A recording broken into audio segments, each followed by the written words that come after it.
All right, looks like we're live streaming.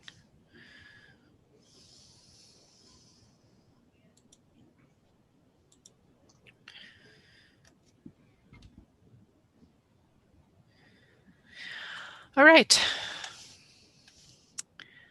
Welcome to the Monday, January 25th, 2021 meeting of the Dennis-Yarmouth Regional School Committee. Please join me in the Pledge of Allegiance.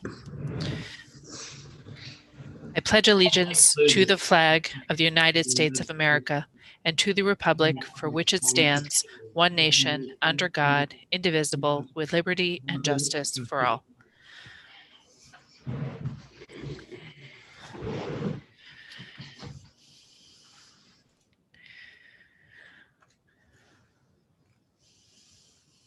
Our first order of business tonight is a report from our student representative. And I just need to unmute you and you'll be good to go. There you go. All right. Yeah. So there's nothing that new. Winter sports are still happening. Students are finishing out their second term. Guidance is doing an incredible job helping students prepare for post-high school, all while people in the building are still being safe and taking all the precautions that we need to be in school. That's all. And we are going to move forward with your proposal from the last meeting. If you want to just recap that for everybody, please. So pretty much I'm proposing that we have 2 student representatives in the school committee. So by Massachusetts law, this is allowed. And the way we'd go about this is right now, if this would be approved, we'd elect a junior, current junior, to be the second student representative. Both student representatives would attend the school committee meetings. And then at the end of the school year, we elect a sophomore becoming a junior to then become the second student representative, and the cycle goes on. So when you're elected, you serve both your junior and senior year. So you have 2 years of experience, and the new person's always with someone who's experienced. And it also gives more diverse input from the school, and it's easier to get a lot of data to get a better report for the school. I would so move that recommendation from our student representative. I'll second that. Thank you. There's a motion and a second. Is there further discussion on this? Raise your hand, wave at me. Thanks for bringing this up. I think this is a great idea. I don't know exactly, if there's somebody already in mind, a good candidate, or if there's someone interested, it would be great if it's someone who brings a different perspective than you do, someone who's maybe involved in different activities or different classes. Either way, I think it's great that we'll have, 2 student perspectives. So Joe Glynn, raising your hand.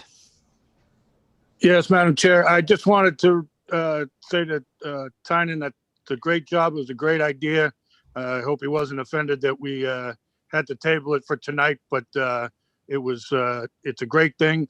My only question is it always going to be an underclassman, or will it sometimes be a junior, sometimes be a senior, or is that wide open? Because it's not in the motion is what I'm asking.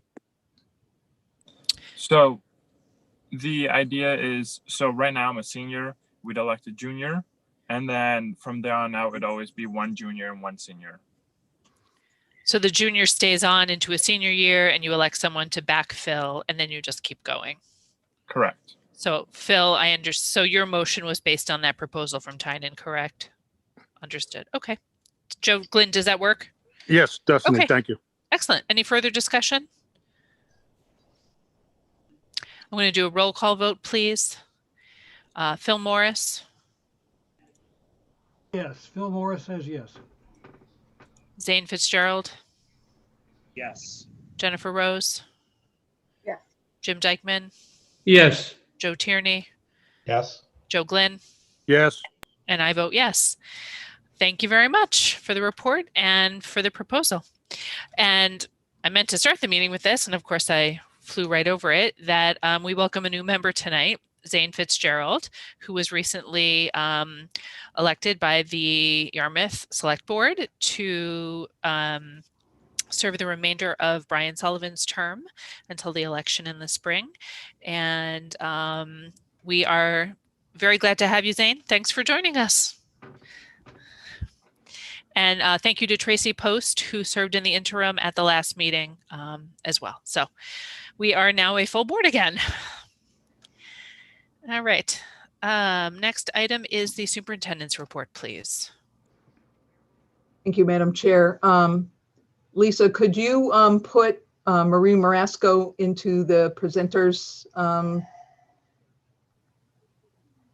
giving her the ability to present, please? She's going to be presenting from CVEC tonight on our report on how we have been doing over the course of the last year.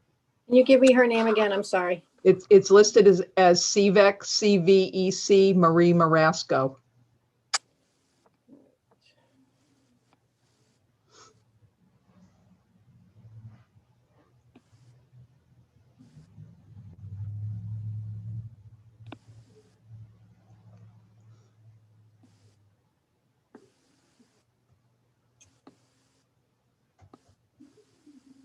Carol, I just promoted her to panelist, so that should do it. Thank you. Is she going to need to share? Is that what you said? I believe so. Okay, I'll fix that. Thank you.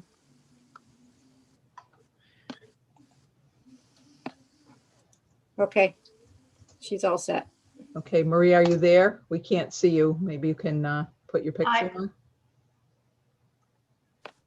Oh, I am. Good evening. Yay, there you are. Great. Marie, are you going to share the PowerPoint? I can. It's really up to you, Carol, if you'd like me to share my file or the one that we sent to you. It would be best if you shared it. That way you could control things.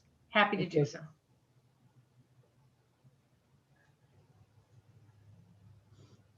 Did you, are we starting the CVEC presentation now? Yes, we are. All right. Well, I thank you very much. And I will need to share my screen. Let me open it up. And can you all see this? Yes. All right, so let me move this header out of the way so I can start the slideshow. All right, I'm going to shut my door so you don't have to hear my dog.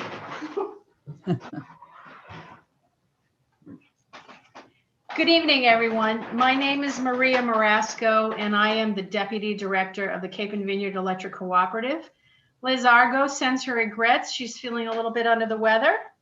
So we'll just look at this cover page, and to your left, you will see the wind farm from which CVEC purchases net metering credits so it can share with its members and participants.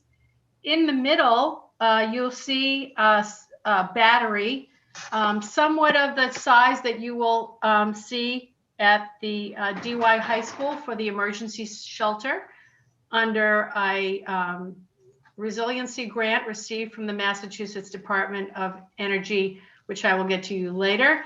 And up in the top corner, you will see a solar array similar to what the DY has. So to recap, for those of you and participating this evening, the Cape and Vineyard Electric Cooperative has legislative authority from the Massachusetts legislature to act on behalf of member municipalities to develop renewable energy programs. And that includes developing solar arrays, power sales, net metering credit benefits, and participating in energy markets. And in addition, we have another program that supports electric vehicle and charging station usage. This is a snapshot of our participating towns, counties, and districts. So a municipality can participate either as a member or a participant. As you see that DY, Dennis-Yarmouth School District, is one of our participating towns. This is a recap of where CVEC has launched its efforts since 2017 CVEC has been on the forefront of supporting renewable energy in Cape Cod and the islands. We're very pleased that the Dennis-Yarmouth Regional School District was one of the initial participants in round 2 around 2013, many years ago, and has multiple projects of which it has reaped a lot of benefits for the residents of their respective communities. So we are currently implementing rounds 4 and 5. We are in the process of requesting new projects under round 6. And by all estimates, by 2023, CVEC will have under its management 50 megawatts, approximately the same as a small power plant. The most important thing that it means for the residents of our communities is that we have realized almost $17 million in cumulative savings. And this translates into an equivalent of reduction of greenhouse gases. So as I mentioned, CVEC also promotes EV cars and charging stations initiatives. These are things that we primarily deal with our towns. And then, as I showed you in that first slide, CVEC is also able to purchase net metering credits through those wind farms that you see off Cape. CVEC is an advocate, and CVEC also has additional services where it provides consulting services, energy management services for the towns of Yarmouth, Sandwich, Provincetown, and Dennis. So what's happening this year? We've added 20 megawatts of photovoltaic, also known as solar, and trying to implement battery storage wherever possible. We broke ground on 3 round 4 projects in October, including the Monomoy High School. We are collecting projects for the PV storage initiative in round 6, and very important, and we are very pleased and excited about the opportunity to develop a battery storage program at the high school emergency shelter using a approximately $1.5 million grant, again, from the Massachusetts Department of Energy Resources. So this is a recap of what we hope will happen, what do we hope? What will happen over the course of the year. And it's the battery energy storage system known as BESS. CVEC was awarded a $1.5 million DOER Community Clean Energy Resilience Grant to install a battery energy storage system at the DY High School. This was done in partnership with the regional school district.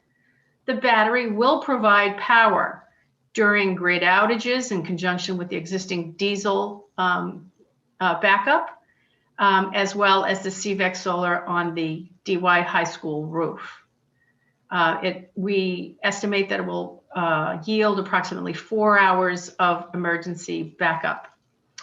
And then we want to thank the school superintendent, Carol Woodbury, and all of her staff, including the facilities director, Sandy Cashins, and many other people who have supported this effort. And we are pleased to be a participant again in this program. There is no cost to the regional school district. We have just entered into final negotiations of our contract with Amoresco, which is the contractor that received the award, again, to implement this grant. As you all understand, there has been a backlog of production under this COVID crisis. There have been some changes in the market, but we do anticipate that the project will be completed by late 2022. Again, you will see the battery on the lower right-hand corner of your screen, and we hope that this project will get off to a good and start within the next, let me see, in the next four months, we'll see something. The most important thing that I want to talk to you about tonight, in addition to the wonderful news about the battery energy storage system project, is the benefits that the school district is yielding from their multiple projects: the DY High School roof mount, the ground mount, the Ezra Baker School roof mount, the Marguerite Small School installation, the Mattakese School installation, as well as the Wixon. So on the top line for 2020, you will see your net benefit for this year, for the past fiscal year, was $207,925. This is the savings that you would receive on your electric bill for participating in these solar installation projects. So simply put, the total usage is approximately 1.3 kilowatt hours. The net metering credits received were approximately 239,000. From that, the developer, for installing that installation without any capital cost to the school district, was $92,000 for this past fiscal year. CVEC also takes a portion for administrative costs. And the revenue sharing piece is the additional amount that the district receives from off-takers, meaning the excess supply that the school realizes is then sold to other entities, and they pay the school district, and the resulting net benefit is $207,925 for fiscal 2020. And below that, you will see the net breakdown of that usage. So I will quickly go to the next screen and show you exactly what happens. The ground mount uses all of its energy for the benefit of the school district. The roof mount does that as well. Ezra Baker uses all of the energy for the benefit of the school district. Marguerite Small shares its excess net metering credits with the town of Yarmouth. So the town of Yarmouth then realizes this reduced cost in energy. Mattakese uses all of its energy, its net metering credits. And the Wixon School has multiple off-takers where the school district does realize the majority of the benefit from those net metering credits. So that is a quick version, and I do apologize again for Liz not being here this evening. She has brought this organization to this extraordinary level where municipalities and school districts are realizing almost $17 million of cumulative benefits. And I'm sure if she were here today, Carol, she would be thanking you and your organization and your board for being a extraordinary partner. So if there are any questions, I can try to answer them this evening for you. And if I'm not able to, I will get back to the board as quickly as I can. Thank you, Marie. Madam Chair, I turn it over to you. I just thought it would be, Liz had asked about coming and doing a presentation since we ended the fiscal year. And I thought it would be a good opportunity for the board to hear about some of the other things that we have to be involved with to make sure that we're, getting everything that we need for our students. And we can't always rely on just the taxes. So if we can find other ways to save money and also to support our towns while doing something that's really important, which is taking care of the environment, it's good for our district to do. So thank you, Marie, for your presentation. I turn it over to you, Madam Chair. Thank you very much. I will go right to questions. Joe Glenn, your hand is raised. Yes, I don't know if this goes through you to Maria or to Carol, but in her presentation, and great presentation, thank you very much. And it's great to see those numbers, especially when we're coming to the budget season. But to that end, she mentioned that the ME Small, there was a number for Yarmouth and kind of indicated it was a saving to the town of Yarmouth. But does that savings come out of the district budget, or does it, I believe it does, or as she stated that it saves the town of Yarmouth? It actually realizes in revenue towards the district and a savings to the town of Yarmouth. So while it is it's a win-win situation, Joe. Okay, thank you. I just want to get it straight in my head because, and I think this is why Carol put it forward. When we're coming into the budget season, we're going to try to show as much savings as possible. And I don't want to be redundantly saying to the town, we're saving you money here when it's actualized in the district. But if we're saving it in both places, then great. Yes, and the town does have a number of its own projects of which it realizes a greater benefit. And yet in this situation, DY does support the town by its relationship in being with Yarmouth being an off-taker, realizing a portion of the overall savings that DY is realizing as having those installations on its property. I would like to add one thing, if you don't mind, Chairman.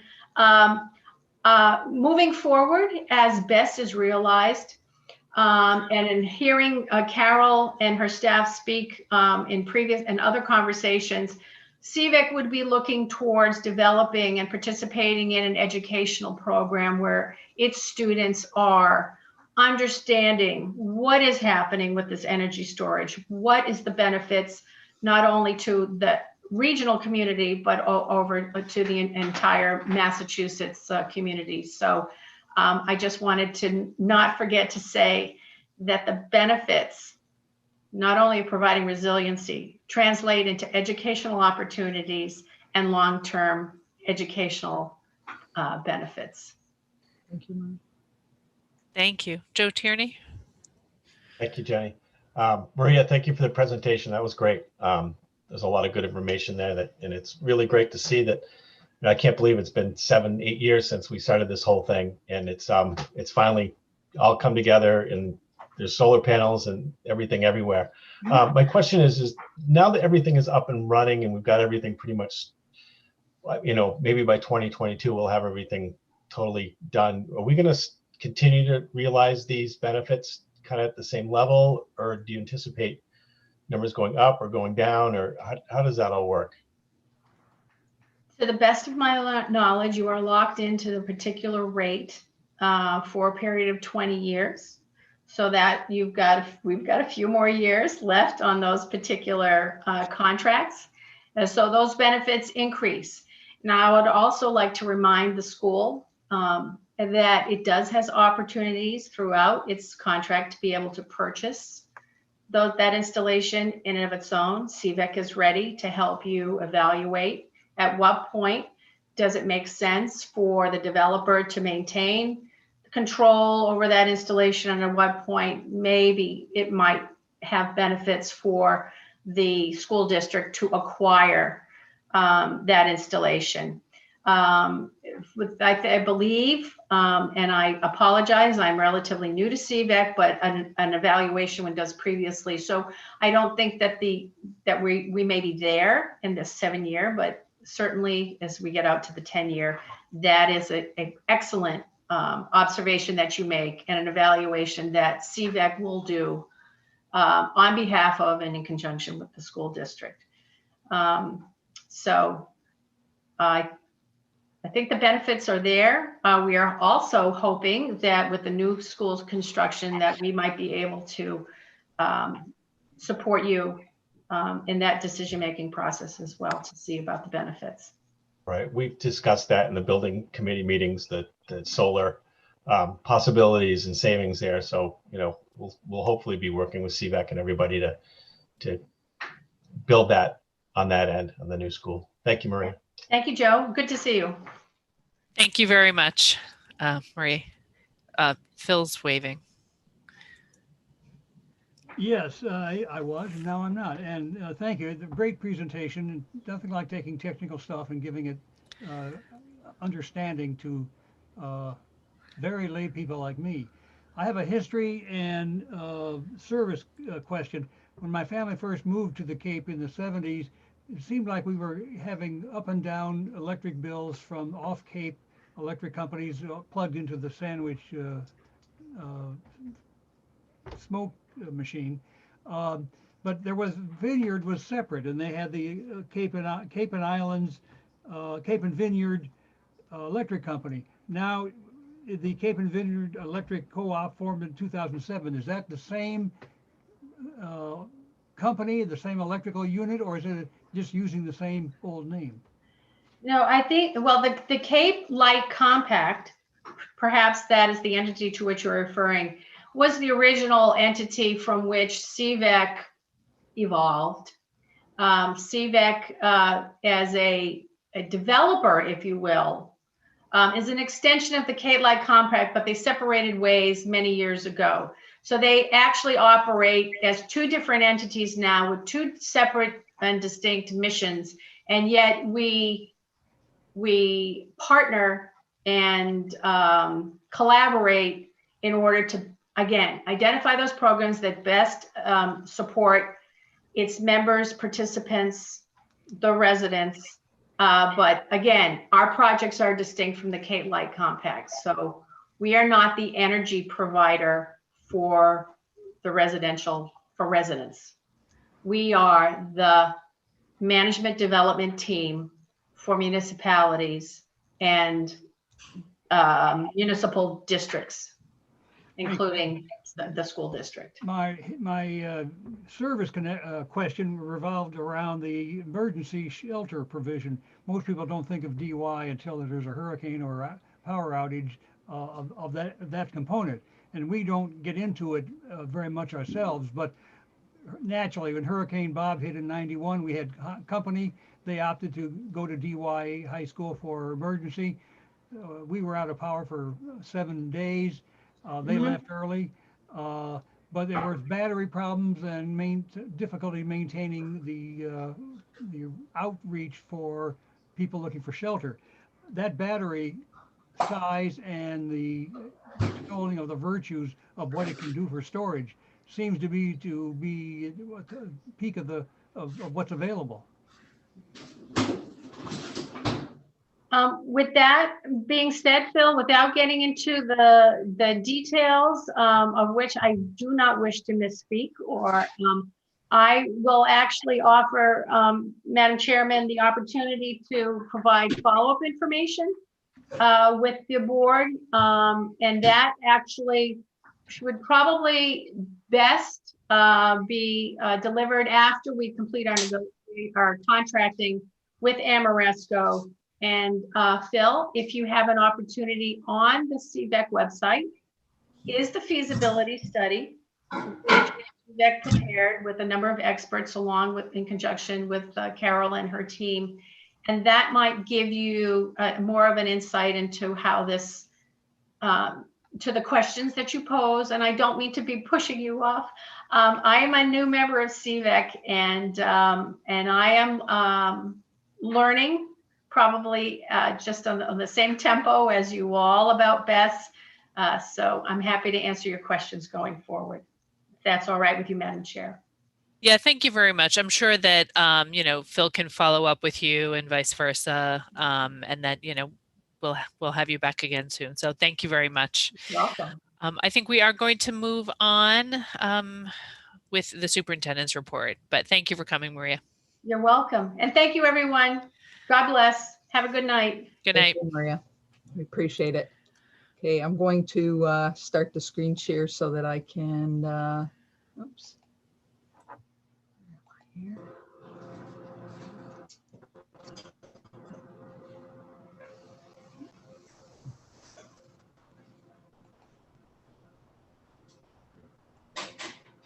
Okay, the next part of my report, I just want to talk to you a little bit about what they're calling pool testing.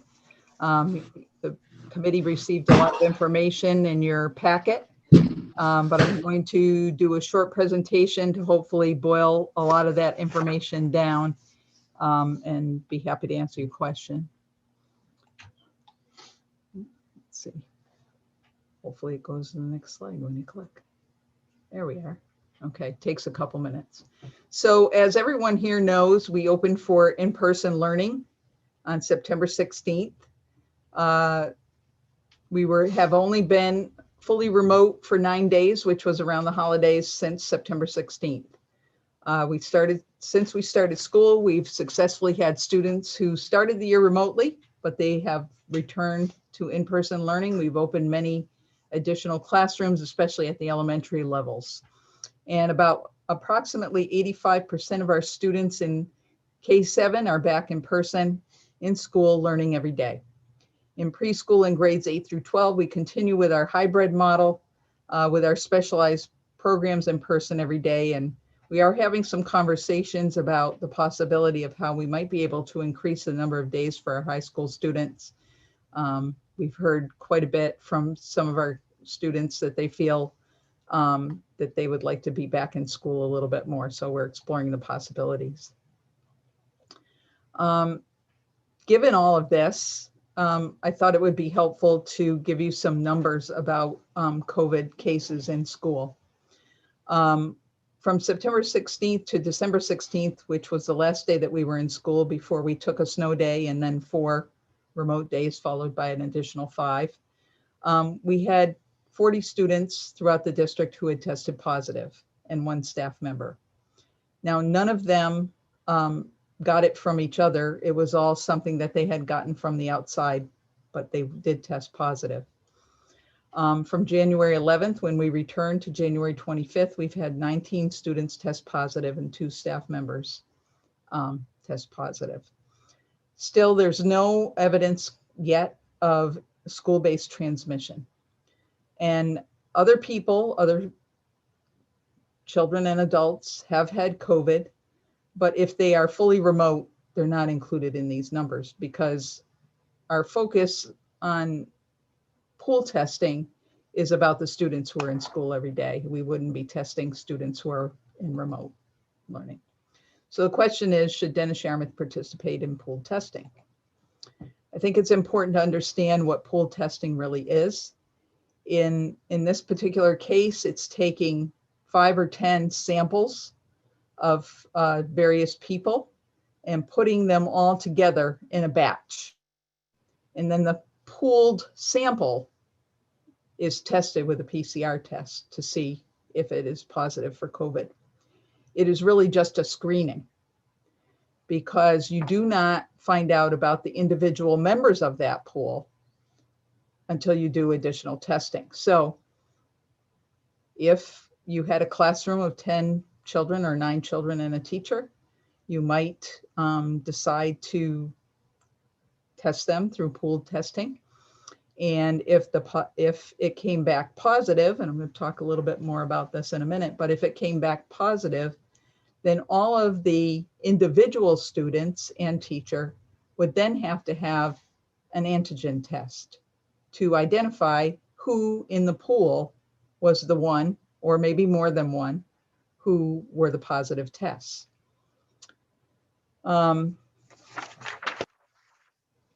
All of this has taken place with us. The good news on the prior slide is about us following the CDC and DESE guidelines and protocols that they gave us for in-person learning.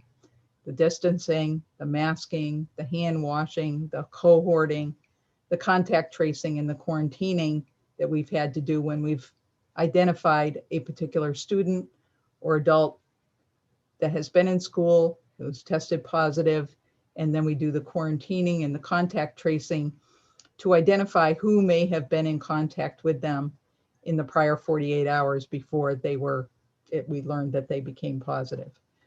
It's worked for us. It's allowed us to keep our schools open for in-person learning. So if we were to go to the pool testing, we have to do an application. It's not a done deal. There's 1 application per school. Let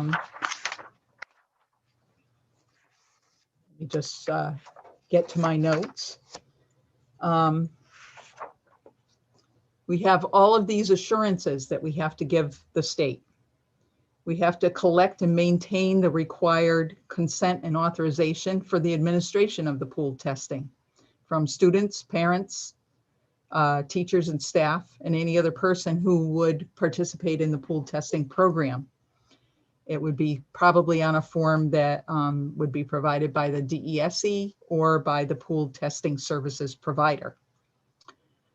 We would have to follow all of their testing protocols. As I outlined a few minutes ago, once you find a positive pool, every person in that pool needs to be tested. They are suggesting the Abbott BinaxNOW antigen test. And there is always a possibility that even after that, you may have to have all of the people in the pool have a PCR test. The PCR, of course, is the gold standard. We talk about that a lot here. When would that happen? Well, if you got a positive pool, and then when you tested all of the individuals with the antigen test and everyone tested negative, there would be a third test, individual test, that everyone would have to have. In addition to that, in reading over the assurances, I discovered that it says that we would be agreeing to testing all consenting staff and students in a pooled test at least once a week on a schedule set by the authorized school and the service provider. The other pieces I just mentioned, we would follow up on a positive test from the pool with individualized diagnostic testing of all the members in the pool. The protocol and supplies necessary for the follow-up testing must be in place in order for pool testing to begin. So we are not an Abbott BinaxNOW district. So the first thing we would have to do if we were interested in this is to sign up for that. I have to do that by Thursday if it seems like there's interest in doing this. The other piece is that all of the tests, the pooled tests, have to be delivered to a pooled testing services center. Right now, it appears, and again, I'm not 100% sure about this, but it appears right now that those places are located, there are 2 in Cambridge and 1 in Boston. So it says that except where delivery services are arranged by the pooled testing provider, arrange for same day delivery to the pooled testing laboratory of pooled test specimens. So it would be our responsibility to see that it got to the place where it could be tested in a timely fashion. Next, looking at the isolation and quarantine. Once you find out you have someone in a pool that is positive, or, you know, if the pool is positive, all of the people who are in that pool need to be quarantined. Just like we would if we had a positive case at school, we would send everybody home to be quarantined. The question is, then how do we follow through with the antigen testing that has to happen second? It was suggested in the reading that I had that perhaps there could be some kind of a drive-through at the school for the antigen test. And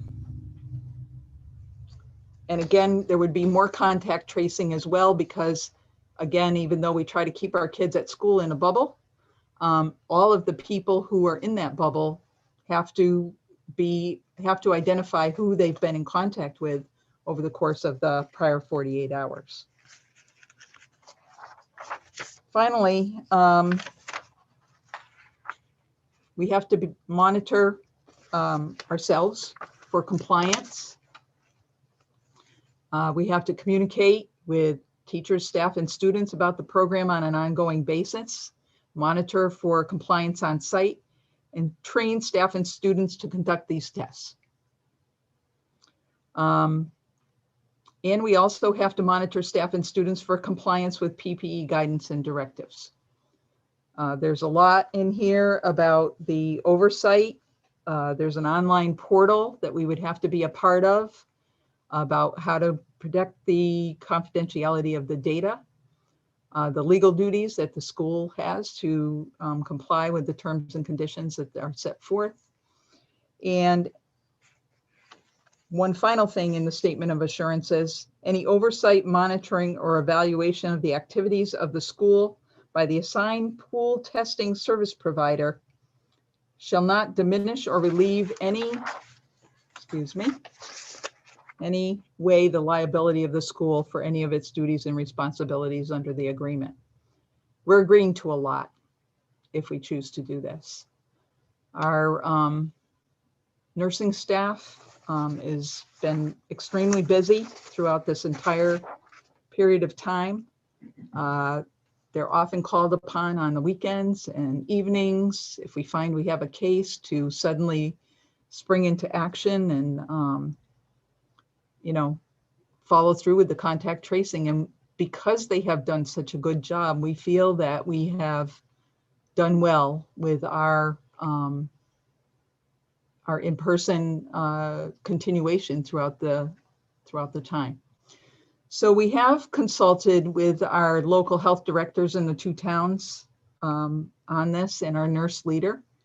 In our conversations, we discussed the fact that we feel that we're doing a very good job for the majority of our students being back in person learning. We do have good protocols in place to prevent school transmission. This will likely require that we have more staff just collecting the consent forms and keeping track of all of that. And imagine this. So Ken and I were talking today about a classroom with 14 students and a teacher. And some of the children, let's just pick the number 7. 7 children in the classroom have decided their parents have decided not to consent to the testing, but 7 parents have. So in your weekly time when you test everyone, you test the 7 and you test the teacher if the teacher consented, and the other kids don't get tested. So now what happens, the most you can have in a pool is 10, but I can't take 2 from another classroom and put them in with this pool because they don't really belong in there. And it would require many more people being quarantined if somebody in the pool was positive. So I don't know if that makes any sense, but the most that you can test in a pool is 10. And after this period of 6 weeks, where you could get this for supposedly free, it's 50 cents for every 10, or 50 cents, I wish, $50 for every 10 pool of 10 to be tested. So my mother used to say, be careful when someone tries to give you something for free. Seldom is. It's a concern. Conducting the testing, who's going to do it? I think you know that we have union contracts. It would probably require some kind of an MOA on who could really do the testing. Courier services, following up on testing, the record keeping and reporting to both the state and the Department of Public Health, following up with families and staff. I'm not sure. We really could not put more on the nurses that we have right now. We could not. They are already stretched to the max. And it's very, very difficult for us to get subs. If you've been watching what's been going on around the country, the nurses are in high demand. As you can see from the second to last bullet, to have third-party on-site support, it's $100 an hour. Staff training, what is that? All the PPE. It's not clear to me yet who's covering the PCR tests, if we have to go that route at the end, if there's a third test required. You can see from the literature that I supplied that the costs range from $26.50 to $82, depending on whether or not you have a doctor's order. And then there's all of the technology needs and training that would go with that. I would think it would be a heavy lift just to even get it off the ground. So our discussions with our health experts have led me to recommend that we put this on hold for the moment, that we focus our efforts on vaccinating our staff, which I think is going to be the next best thing that will help us to really stay in school. We are in the process as a Cape and Islands group of superintendents putting together a letter that'll be sent to the governor explaining our needs to have our teachers vaccinated if they so choose. And that's kind of where we are. I can continue along with the process. There's nothing to say that if I continue with the process that we have to say yes at the end, but I just thought it was important to give you that information and talk to you about the kinds of things that we've been discussing internally. It feels a little bit to us like we're trying to make people feel better because they think we're going to be watching them getting testing and that we'll catch somebody before they are. But I remind people the same thing that our nurse leader reminded me today. That testing is one moment in time. It's that day, it's that moment. What about the next day? So I'm not sure it's really going to prevent anything. I know they've been doing some surveillance testing since the beginning of school over in over in Sandwich.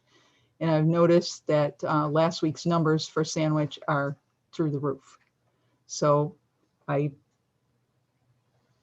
do whatever people think is best for me to do, but I really think this would be a heavy lift for us. That's it.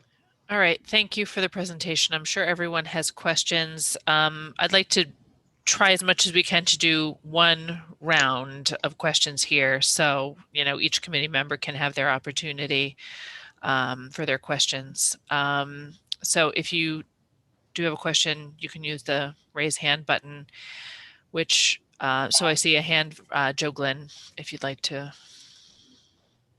Yes, Madam Chair. Through you to Carol, if she could, just answer a couple questions and maybe it helps other people's questions. So I'm hearing you and I'm tracking with what Carol is saying and I'm agreeing, but just being the devil's advocate and asking some questions going forward on some of the stuff that we can do. Could we survey the parents or ask the parents if they would like to participate before committing to this? Same thing with the teachers. Maybe get the language for any MOA we need to do, without committing to doing the pool testing. And the other questions I have to do with funding. It seems like they're leaving us out to dry, and there's no kind of, you know, they're making us use our staff, and there's no other kind of support. Like you said, your mother gave the example of, you know, nothing being free. So if the language seems to be that we're going to do it and then eventually we'll get the money, but I'm wondering if the state or the federal government or the town's Board of Health would participate and maybe help reduce, you know, the nursing staff, or if we had to do a drive-through. I don't see why if there was another drive-through site that the state has established on the Cape, which hopefully they're gonna increase, which I've seen indications recently that that's gonna happen, that if the testing site is there, why couldn't we send those people there? But I understand what you're saying, Carol. I don't want to get the cart before the horse. But I think if we can get some more information to see who, you know, if those 14 students in the class, if all of them, or all the parents wanted to participate, we would at least know before participating. But I would not support it at this time. So do you want me to answer, Jenny, or you're muted? Maybe you want to wait and just see what Okay. other questions everybody has to try to, you know, compile a little bit and see if there's even interest in this at this point. Joe Tierney.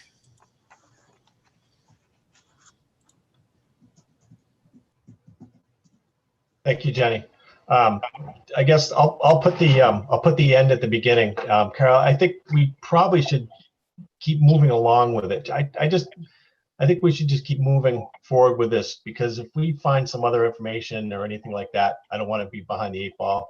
I know it's extra work for you, and I know it's a lot of stuff, but my feeling is if we just keep moving with this process and maybe, get involved with the that Axiom group, to get started with that, just to kind of have pieces in place if we do decide to go along with this. Having said that, I was reading some of the information that we were sent, and it says that it will be covered. The cost will be covered until March 28th. So after that, it's on the school district to pay for that. And one of the funny things, and this is always it's usually in state mandates, but in the back it says prices are subject to change after March 28th. So, the prices that they have listed here may change, and I've never seen prices go down for anything like this. So after March 28th, it might cost us a lot more than they're saying. It might not. But I also think that, one of my questions is, can we, after March 28th, if we decide that we don't want to be part of this anymore, can we get out of it? Can we get out of that agreement? Because by then it sounds like from the governor's information today, that teachers K through 12 will be, have the opportunity to get vaccines, after February 1st. So, if we can get teachers and everybody vaccinated quickly after that, then maybe we can do that. Another question I had is, can we, is the possibility of just doing, and I don't want to rule anybody out, but do some schools, maybe do the K through 7 schools, because you mentioned you could put you have to have one application per school. Maybe do the K through 7 schools. That's just something just a thought. I know it's a lot of work.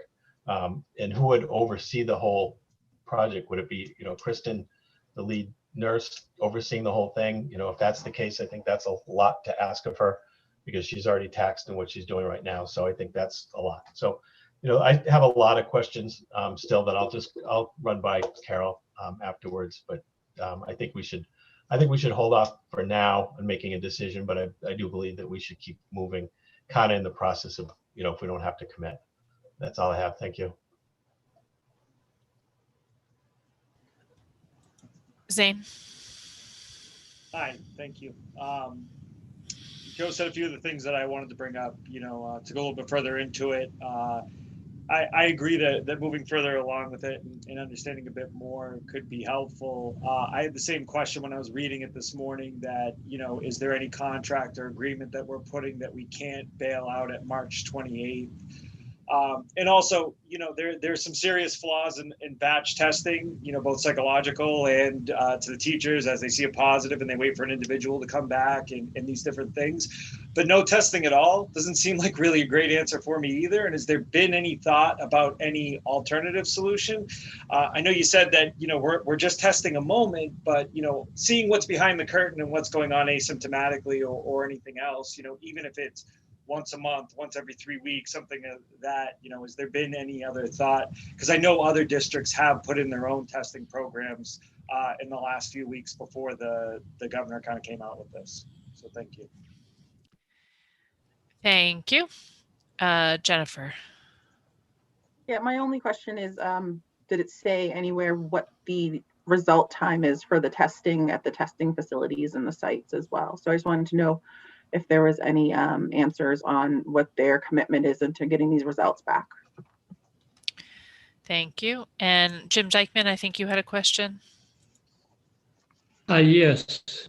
One, I'd like to know how many districts are participating in it now. Two, the cost concerns me immensely because, quite honestly, anytime the state promises something for 6 weeks and then funding ceases is a concern. And there are the amount of cost that's going to involve and the district is going to incur. To do this, we're going to have to add nurses, or at least one nurse or two, I have no idea. The results, there's got to be a better way than committing to something that after 6 weeks, this funding ceases. But I would like to know if there are any districts participating now. And I'd also like to know, Carol mentioned that they talked to both boards of public health directors and what their recommendation was. Thank you. Thanks. I don't really have questions. I mean, I have a million questions, but this sounds like a huge burden on our staff, and I'm not sure what the return on that investment would be. And, you know, a huge burden on staff, a cost to the district for these tests. Even, you know, we're not even sure if they're going to cover the tests before March 28th, those follow-up PCR tests, how we would administer all those tests, the liability on the district for these tests, the manpower to transport these samples and collect, you know, everything you said. It just sounds like a huge burden on us, both financially and time-wise, and I'm not sure that there's going to be much benefit to this in the long run. I like the focus on vaccination better. I think we've done a great job as a district so far with, you know, the reporting of positive cases and the quarantining and contact tracing and keeping, you know, transmission down. So that seems to be where our efforts should be. So my 2 cents, but Carol, you have a lot of questions on your list there, I'm sure, to answer for people.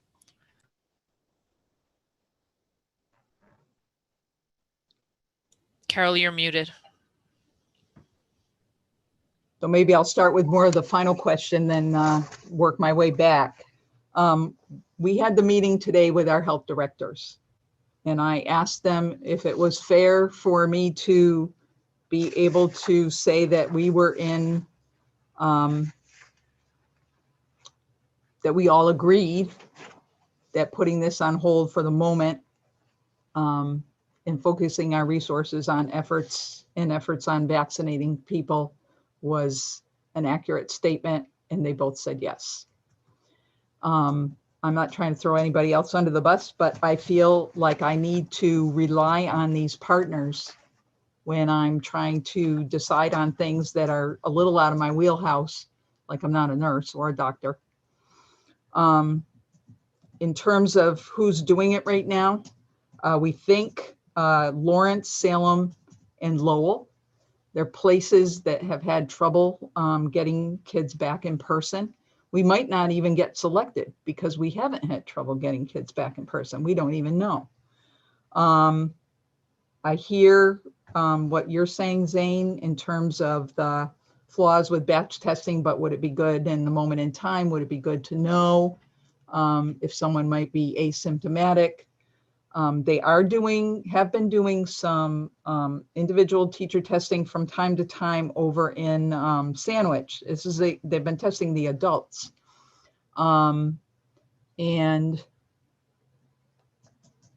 it's because the town had the money or resources to do it, working through whatever, Barnstable County or whatever.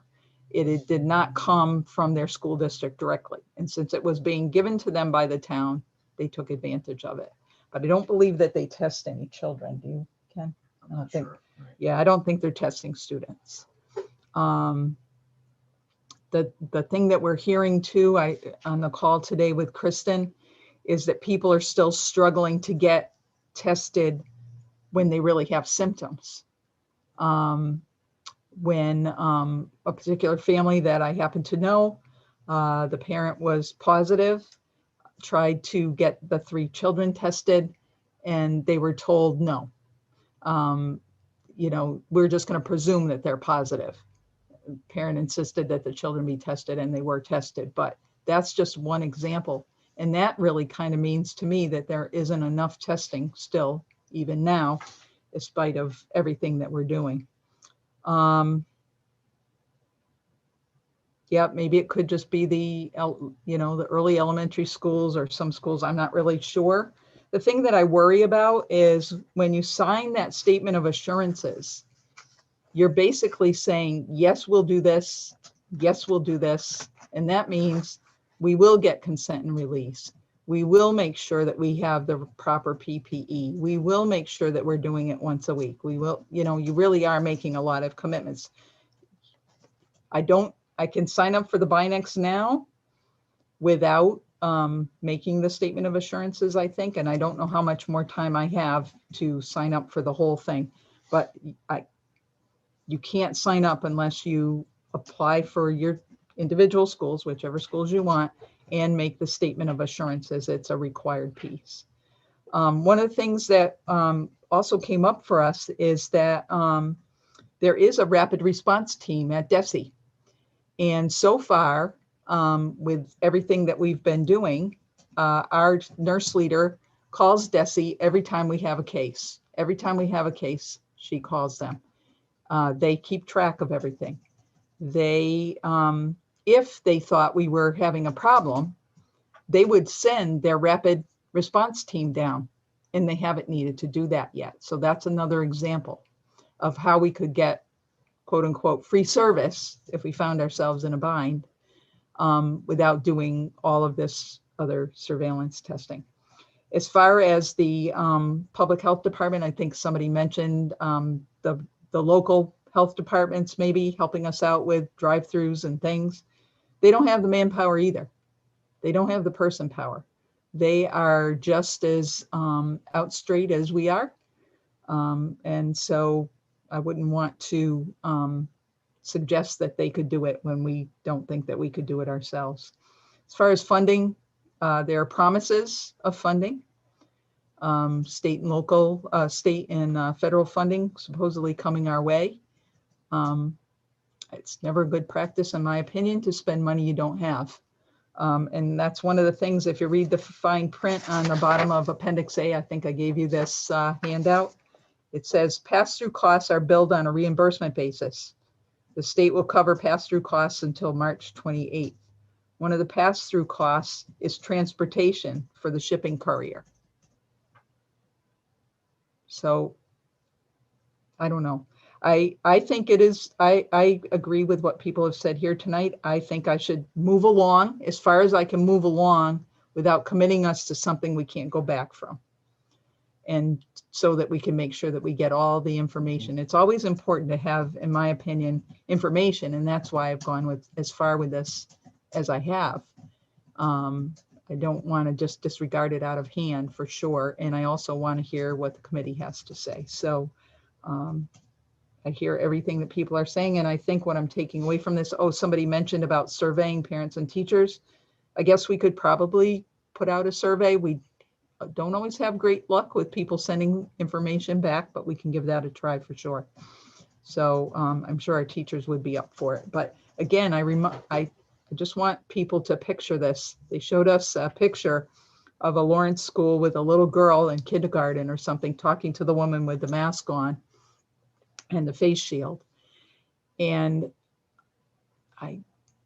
as a person who taught kindergarten and first grade one time in my life, I'm like, here, boys and girls, here are your Q-tips. Now we're all going to just put them in our nose and get a sample. I mean, I'm not really sure how this is going to look. I'm not trying to be funny. It worries me somewhat, unless we're going to have a person who's designated to go from room to room and really watch it and make sure that, remember, these samples now could be contaminated. We have to do things properly with the proper PPE and so on. We don't want a lot of spread to happen because we messed up on how we rolled something out. That would be the worst case scenario in my opinion. But so that's what I have for you on this. And I think the only committee member who didn't get to comment yet was Phil Morris. So Phil, did you have anything? All I have is no new questions with the exception of, do we have enough time? Can you get information fast enough to us for our knowledge and support? Obviously, you've got a lot of work to do in paperwork, not necessarily writing memos to us, but the support that you've generated, the numbers on the statistic that you showed, make me less confident that the pool testing is our positive response. I think we need to keep on moving and get the testing, get the vaccinations going, supporting for our staff. So I don't have any other question other than waiting for answers. Thanks. Carol, sounds like the overwhelming question is, what is the timeline for responding to this? And Yeah, the only thing I know is that the one piece for the Binex testing now has to be turned in by Thursday. So that but you're means saying you could do that to keep this ball rolling and then, yes. right? Okay. Yeah. And I just want you all to know, I'm not worried about the work that it takes. I'll do whatever it takes to get what we need.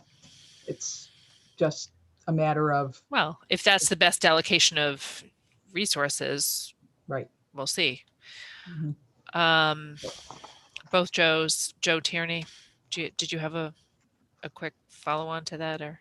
Yeah, Jenny, I think you mentioned it earlier. I think we really need to, as a board, really dig deep and think what the benefit of doing this would be. Does the benefit outweigh the cost? I mean, because if it's going to cost a lot of money, but the benefit's there, then it might be something we want to do.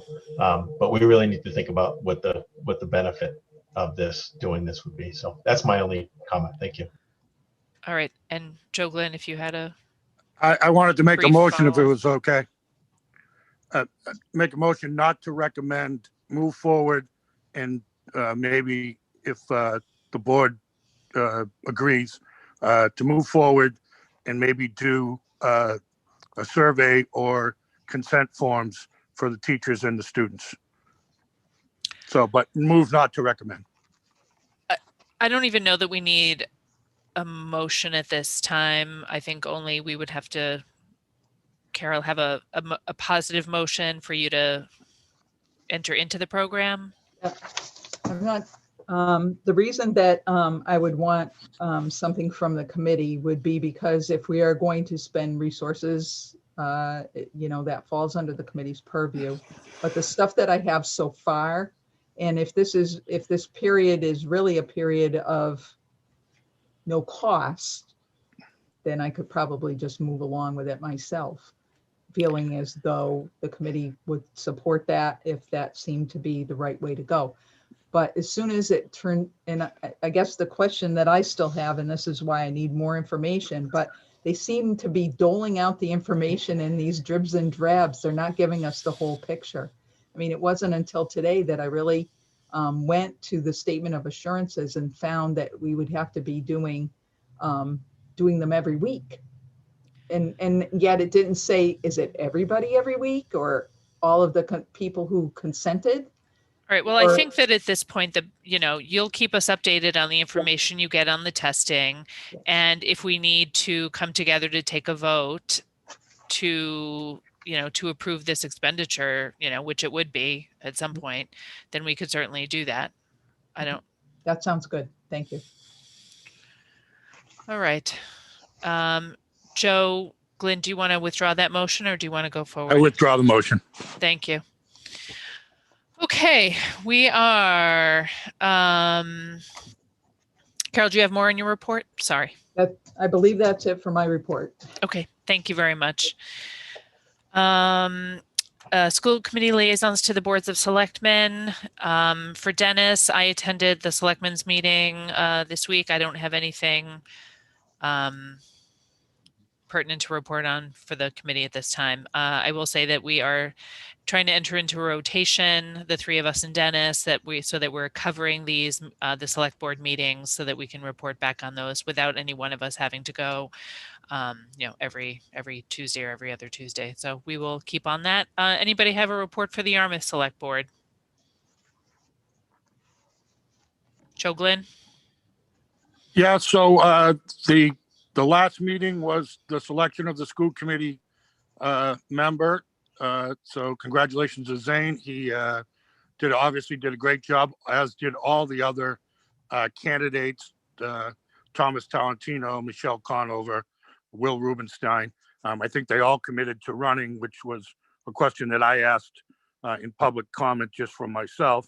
But the only other comment that I had to report, and it pertains to the public health questions, and I think Carol already answered it, that the committee, the district is in contact with the Board of Health constantly. The selectmen had asked if the schools were in contact. The director was positive that it would affirmatively acknowledge that, but the chairman of the Board of Health said no, and I kind of compare it to that Carol would be in contact with the Board of Health, but we as a school committee wouldn't individually or as a committee be in contact with the Board of Health. And so I think that's the same thing. So I just wanted to kind of defend both the selectmen and the school district, that we are in contact for the public's edification. But I'll let Carol or Ken speak to that. Probably more than they would like. Thank you. That's all I have. All right. Thank you. Building committee report. Joe, there's a update on the borrowing from the Unibank representative. Yep. Just to give you a quick update, we're getting into the borrowing time. We're going to have to start borrowing some money, and we've got a representative from the Unibank group that would like to just do a quick presentation. Ken, I think is she here to just kind of update you and fill you in the process of that going on. So Ken, I don't know if you've got more information on that. We need Lisa to give. Go ahead.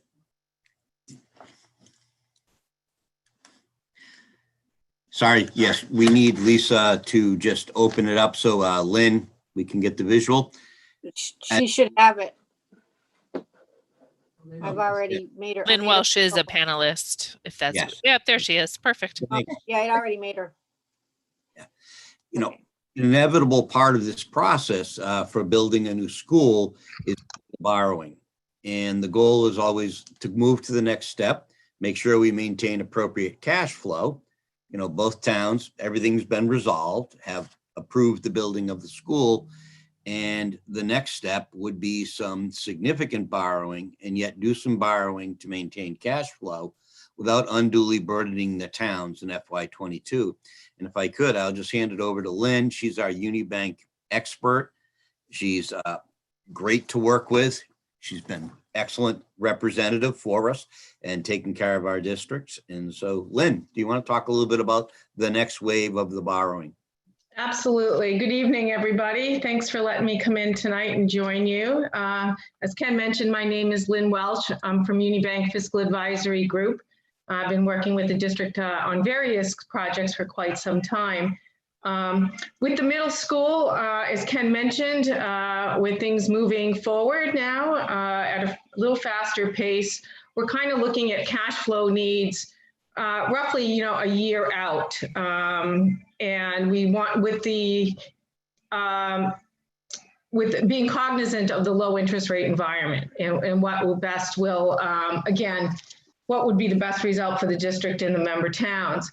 And also to let the committee know that our financing plans are really fully vetted with both the finance teams of Dennis and Yarmouth, because we all know at the end of the day, they will be paying the debt service on this. So everybody is kind of on board. We're trying to be as transparent with all parties concerned. So where we are now is the district has a note for roughly $3.5 million maturing on March 1st. Okay, so March 1st, it was a driving date for us. And a year ago, we thought, putting everything aside, what had happened, we got it off to a slow start, as we all know, for various purposes. We thought we'd be in the bond market by March 1st. Okay, and that being that construction bids had been awarded, and we know we have a, quote, good project to move forward with. So we have the $3.5 million maturing on March 1st. Based on our discussions with the OPM and the fact that the bid contracts will not be open and awarded in our time frame to meet this March 1st and everything we have to do to prepare to go to the market, and the fact that there's still items after the bids come in and awarded that the MSB then has to sign off on the project. Okay, so we said, okay, we're not going to be in the bond market for March 1st, but what are your cash flow needs going forward? So we looked at the cash flow, and basically we have to renew the $3.5 million. Obviously that's maturing March 1st. And on top of that, cash flow says we'll need an additional probably 30 million to bring us into late fall, early winter. So talking to the OPM, again, I asked Chad, I said, when will we be all set as far as building contracts? Everybody signed off, and it was indicated that would be September or October of this year. So we're going to issue, and this is the plan, on Tuesday, February 16th, we're going to be issuing 38.5 million in short-term notes to go to October of this year. In October, we hope to go back into the bond market with at least this amount, maybe not more, depending on what the cash flow looks at that point. We're going to try to capture as much as a low market as we possibly can. We can't issue all of the district share right off the bat, because we're going to have to wait for an MSBA audit at the end of the project to really, dot the I's and cross the T's. So going out in the bond market in October would mean that a total principal and interest payment for the member towns wouldn't hit until FY 2023. And that's something that we've communicated with and seems to be, palatable to everybody involved. Now, just to give you an idea what we're looking at for short-term interest rates, Orleans just recently went out with 18.4 million. And the winning bid on that came in from Bank of New York Mellon at a net interest cost of 0.14%. So so crazy money. So we're not really taking an interest rate risk by waiting to go into the market in October. But I also don't want to take a risk of putting bonds in the market prematurely when we haven't even opened the bid specs yet. We did have a client at one point that wanted to go to the market and found out that they were $10 million over when they opened up the bids. So that's something I really don't want to put this district in that type of situation. So we're playing a little bit conservatively. I do not think that interest rates, by the time we hit the market, we'd be out in the market really late September for this issuance, for the bond issuance. I don't foresee that interest rates are really going to be going really higher than what we're seeing right now. So like I said, when we get in through the summer, we're going to make the assumptions. These bids are going to be awarded. We're going to be good to go. All the other MSBA will sign off on it, and then we'll be looking at the bond market. Could we issue more than $38 million? Based on what the new cash flow looks like, we'll determine that sometime at the end of the summer when the project gets on its way. So that's where we're at now. I know tomorrow, Ken and I and Jane have our conference call with Standard & Poor's because we do have, on a note this size, we do need to capture a rating from Standard & Poor's. So that'll be happening tomorrow morning. And I really do anticipate that we'll get some really, really good bids on this when we go out on the 16th. If I may ask a question, Lynn, is this all pretty much a standard process at the end of the day in terms of timing and pieces? I know I had to spend some time explaining to people, you don't borrow it all at once because MSBA has to do work. And well, two things to consider as far as, just taking, like I said, taking the whole district share and putting it out in the market is because we really, at this point in time, don't know what the district share is going to be. When MSBA does the final audits, there might be some ineligibles that get kicked back that become the district share. So the prudent thing really is, in these situations, when you have a project this size, is you bond a majority of the project so that you don't borrow the state's share, and you kind of leave, as we call, a little bench there, and we wait until the MSBA audit comes, and we, like I said, we finalize the numbers there, and it probably ends up that the district would probably do another smaller bonding just to clean up the district share. The last thing you want to do is issue, bonds when, when the state, it was really supposed to be a state grant. I mean, we don't want to overborrow.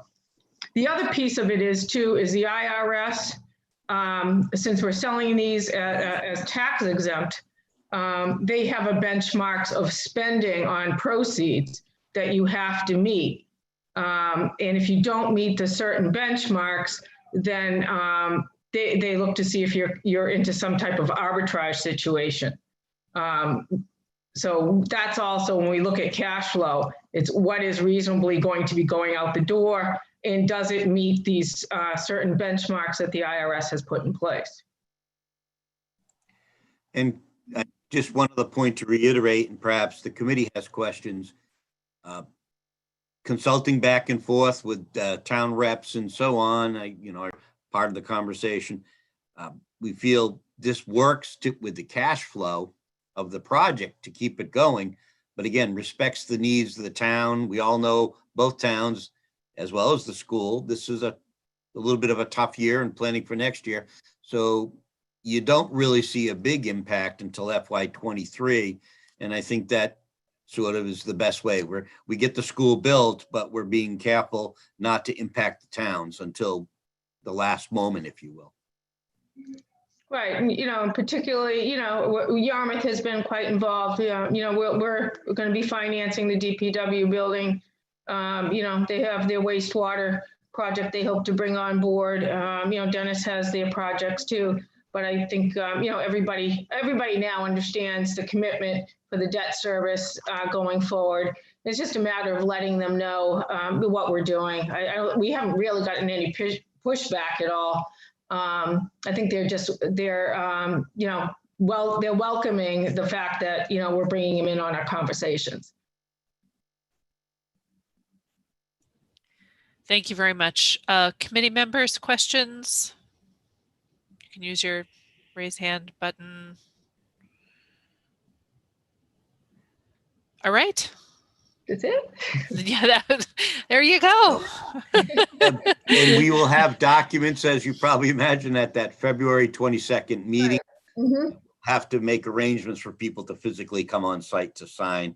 But thank you so much, everyone. Thank you. Lynn. Thank you, Lynn. Thank you. Thank you, Lynn. All right. Assistant Superintendent's report, 3 big items.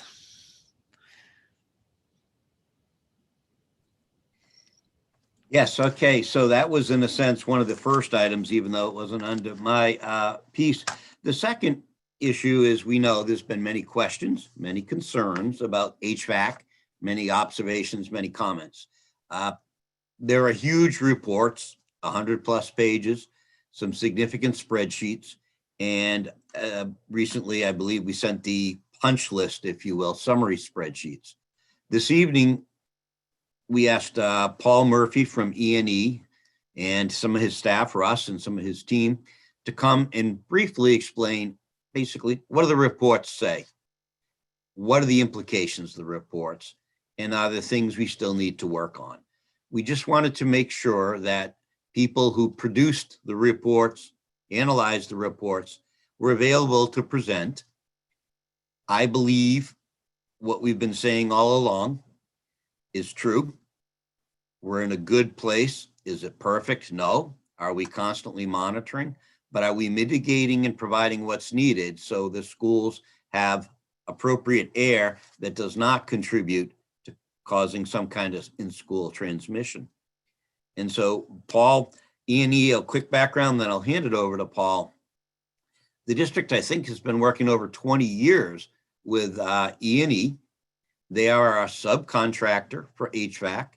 I can't say enough about the foresight of Sandy Cashin to look back and even 20+ years ago say, constant maintenance, the univents, upgrading systems, energy management that we brought forth multiple years for capital to many places were going to be important elements. So this was all in place in our district before March 13th of last year. And have we had to do more work? Of course, and add things, but we're placed to get the best out of our systems working with E&E. And if I may, I'll turn it over to Paul and Russ now, and they can present a little bit. And again, I know you've received all kinds of materials. We'll go from there. And Paul, Russ, welcome. Well, good evening, everyone. My name is Paul Murphy. I work for E&E Systems. I work with Russ. Russ is in the Systems Group. I'm in the Energy Advisor Group. We were asked to by Dennis-Yarmouth schools and other school districts to assess the schools for their preparedness for reopening during this pandemic. We prepared some reports, and basically it's based on the physical condition of the buildings at the time we did the reports. You know, I want to really thank the school committee for giving us a chance to do this work and to work with Dennis-Yarmouth schools. It's been a pleasure for the last 20 plus years. So when all this started, people weren't really sure what was going on and how to address it. Desi had some reports out. ASHRAE had some reports out. Different states, different towns, everybody was doing different things and reading different articles about how to do this properly. So we sat down as a group. In my group, we're engineers. We do energy assessments typically, but it's all about ventilation and reducing energy. This is kind of just the opposite. It's how do we get this same piece of equipment to increase ventilation without adversely affecting the operation of the building. So we took all the data. We watched a lot of videos on the interwebs here and put together what we thought was a plan on how we could help our service customers understand what they needed to do and to systematically get to a better place, making the schools as safe as they possibly could. So everything comes with measurement. So in order to understand, we went through and we created lists of each of your classrooms. We sent some engineers in, Stephen Tarantino and Cam McKinnon, and they physically measured the size and space of your classrooms. They placed balancing hoods on your exhaust fans. They placed balancing hoods on your univents and on your RTUs, and we physically measured what you were doing against what the guidelines said. So the guideline on a normal basis, 62.1, recommends a certain amount of fresh air be brought into each classroom based on the size of that classroom and the number of occupants in that classroom. So with reduced occupancy and the increased ventilation requirements, we tried to create a list of and a matrix of what classrooms were meeting existing criteria and what were meeting the expanded criteria for COVID-19. In places where you were insufficient, we would recommend initially to repair mechanicals to the best of that piece of equipment's capabilities. The next step is to come up with some supplemental recommendations for how do we get the schools open even though you have a univent that was installed in 1960. And people don't drive cars around very often from 1960, but believe it or not, it's quite common to have equipment that old in schools, and you can imagine the condition. They've had a rough life. So with the report, I want to commend Ken and Sandy. As the report was coming out, we were providing them with draft information, and Sandy and Ken were having our mechanics and service techs actually proactively go out and fix everything. So as our report was coming to a close, they were already very active at fixing anything that we recommended, anything that we found. So we have two different groups. We have a group of engineers and we have service techs and mechanics. I'd like to commend Matt Standish. He's a gentleman that works for us. He's very dedicated to what he does. Matt would update our spreadsheets, and we hadn't even made them public yet because he was that on top of it. So the results you see in the report that we produced and that summary matrix, that was as of the day when we first assessed them. And just keep in mind that Matt and others have gone in since then and have made any repairs that were possible to the univents, the exhaust fans, the rooftops, fixing motors, fixing dampers. So all that is done to the extent possible, I believe, right now. Matt might have some new stuff, and quite frankly, with the age of a lot of your equipment, new stuff comes up quite frequently. It's may not have been broken when we look at it, but unfortunately, the stuff does break on an ongoing basis. So we tried to give you an honest assessment of where you were and give you a pathway to making the school safer. I think the report helped. We also, in the report, provided you with all the backup documentation. So if you were interested in when we reference anything from DESI or ASHRAE, that backup information was included in there. So it was a complete standalone report. At this point, I think that's a fairly decent overview. If anyone has questions, I'd be happy to answer them. I'd also like to note that Steve Tarantino, my engineer that was involved in putting the report together for my team, he's also on the call, but I believe he's got Zoom issues, so he's on by phone. Questions?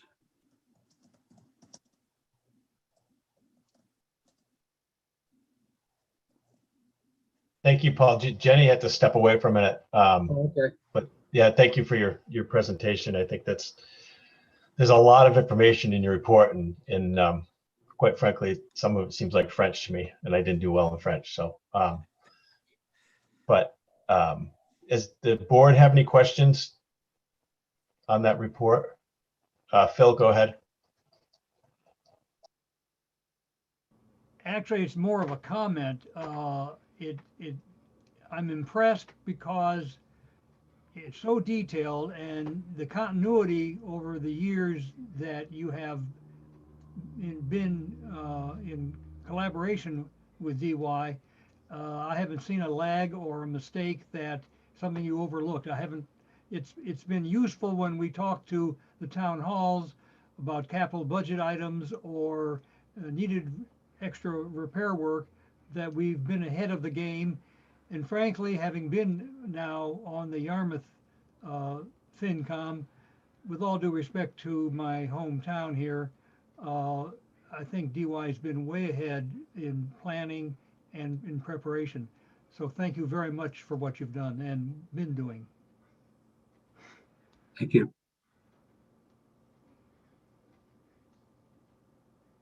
Thank you, Phil. If I may add a little, and whenever called for in the report, as well as between, the multiple mitigation strategies, we've deployed some 250 air purifiers as well to locations throughout the district to supplement what they've already done and recommended for us. Okay, great. Is there anybody from the board, anybody else that I don't see any hands? Ken, maybe this is a question for you. Just looking at the report that we got, what are the classrooms that we have, just looking at the percentages, some of them are kind of, scary, but just looking at the percentages, how many rooms are now pretty much clear that we make sure that we are meeting, expectations? I know there was a bunch of them that we needed to get air purifiers for. Do we have all the air purifiers? Are they getting in place, or kind of where are we at with that? The vast majority of the classrooms have the air purifiers. In some cases, there are offices we're waiting for. It's sometimes it's not at the ideal level, but the classrooms, as long as they have windows, doors that people are opening, and you're moving the airflow along with the univents, I think we're in a place where we can say this is not causing transmission of COVID, from one person to another. And the trick, of course, is we do have some older equipment, like many schools, that when somebody suddenly says, hey, the new standard should be 150% of what we used to say we ask for, we really do need those combination of mitigating strategies. Yep, the univents, the windows, the doors. I'll check with Sandy for the latest update. As I said, we've deployed just about every classroom that should have a purifier has one. Some of the office areas will be the last to be served because by the nature of some of what goes on there, you don't have you don't have 12 people in that place. So. Great. Yeah. Zane, you had a question? Yeah, this would be more for Ken as well too. As much as some of those numbers didn't look great, it said that, you know, once HEPA filters were installed, they got a lot better, you know, for sure. And what kind of schedule is it for HEPA filters? I mean, is that something that's months out, weeks out, you know, later? You know, when exactly does that? Is there an estimation of when those get installed to meet there? Many of the purifiers have the HEPA filters already. Okay. In some respects, it's like the classic logistics thing. My biggest worry is, let's see, how long when we run units, say 14, 16 hours a day, because we're often running them a little extra, is the replacement cycle. And that's where some of those federal grants to buy equipment and supplies will come in, because the initial wave is here. Now, some of the purifiers people might have brought in on their own, we're trying to backtrack and find out what kind of filters are in there, because between the ones we got and what some other people had already had in their classrooms. So yes, they're here. My worry is, you know, we looking, is it every 2 months? What's the reasonable expectation? And I think the teachers can help out because the units usually have an indicator going, you know, it's like that oil change light in your car. Okay, you should be changing the filter soon. So that's the first wave. Yeah. Sorry for the. No, thank you. Joe, Glenn, do you have a question? Yeah, through you to Ken. The units themselves with the colder snap, and we've been lucky. It's been pretty mild comparatively, but colder this week. Does that change anything for you as far as, you know, not opening windows as much, or how does that change things, Ken? Yeah. What we've recommended to people is you don't open the full window, that you know, that people have used the expression, every window's open a crack, which is usually a couple, 3 inches. Now, obviously there's a trade-off that the classroom's cooler, but that keeps the airflow going. You know, and many of you, it's the same system on the bus. Many of you notice in the morning, the buses sometimes have every other window. The material from DESE, based on, I believe it's the Harvard, you know, Public Building School of Health, if you will, that helps move the air around significantly. I don't want students cold. On the other hand, we've had to make some temperature adjustments because somebody adjusting the thermostat to 80 so they can keep all the windows open is not as helpful to the process. We have lucked out. I remember, was it 3 seasons ago? I felt like it was 10 degrees for about 6 weeks. So right now I feel we're still getting appropriate airflow that's not connected to any kind of transmission. I hopefully start warming up in 3 or 4 weeks, but principals monitor that, teachers monitor that. People have been great about using the work order system. You know, there was a room, I think 216 at the high school this morning. And as soon as the person put in about the temperature and the unit, people were already down there checking it out. So overall, I think we're in a good place. I wish I could declare easy victory, but we all know it's not going to be that way. Ken, just to follow up. So if somebody cranks up the heat way too far, that affects the flow and the safety, or does it? In other words, if someone kicks it up a little bit or kicks it up a lot, where's the time, the window there? Not to use I guess window, but I will speak as a layman. All I know is sometimes if I were to, you know, crank the heat in my house, if you will, the heat actually goes toward the cold at the window area. I don't know enough of the physics to say, does that actually significantly limit class airflow? Part of it's, we're just saying to people, that's wasteful. It's a wasteful practice. You know, having the windows open, the univents pushing the air through, and those kind of things, that's the airflow you want. And, you know. Great, thank you. And I needed the layman's answer anyway, so Okay. thank you. And I can help with that too, if you'd like. Please. So, hello, everyone. I'm Russ Mashel from E&E Systems. I'm the account exec. Been working with Sandy and Ken for the last 3 years when I took over for a gentleman who retired who had the account. But back in August, and I know you've all been dealing with all kinds of different requests from different organizations asking for things.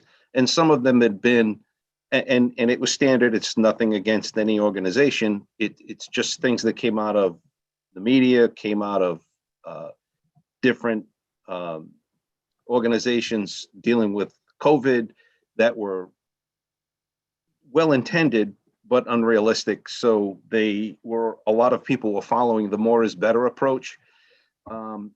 And that's not necessarily the case, especially with your heating system, because you have a finite amount of energy to heat the water, then to distribute that heat throughout the building.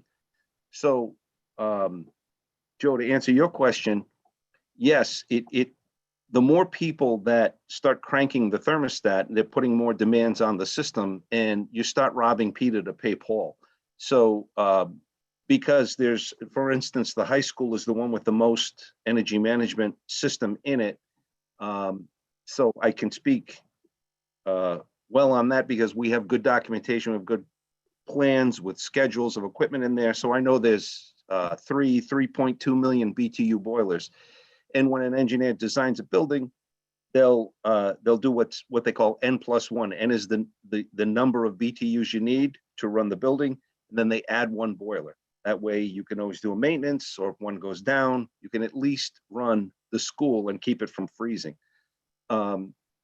So you're limited to whatever extra that boiler can do, the +1 boiler can do.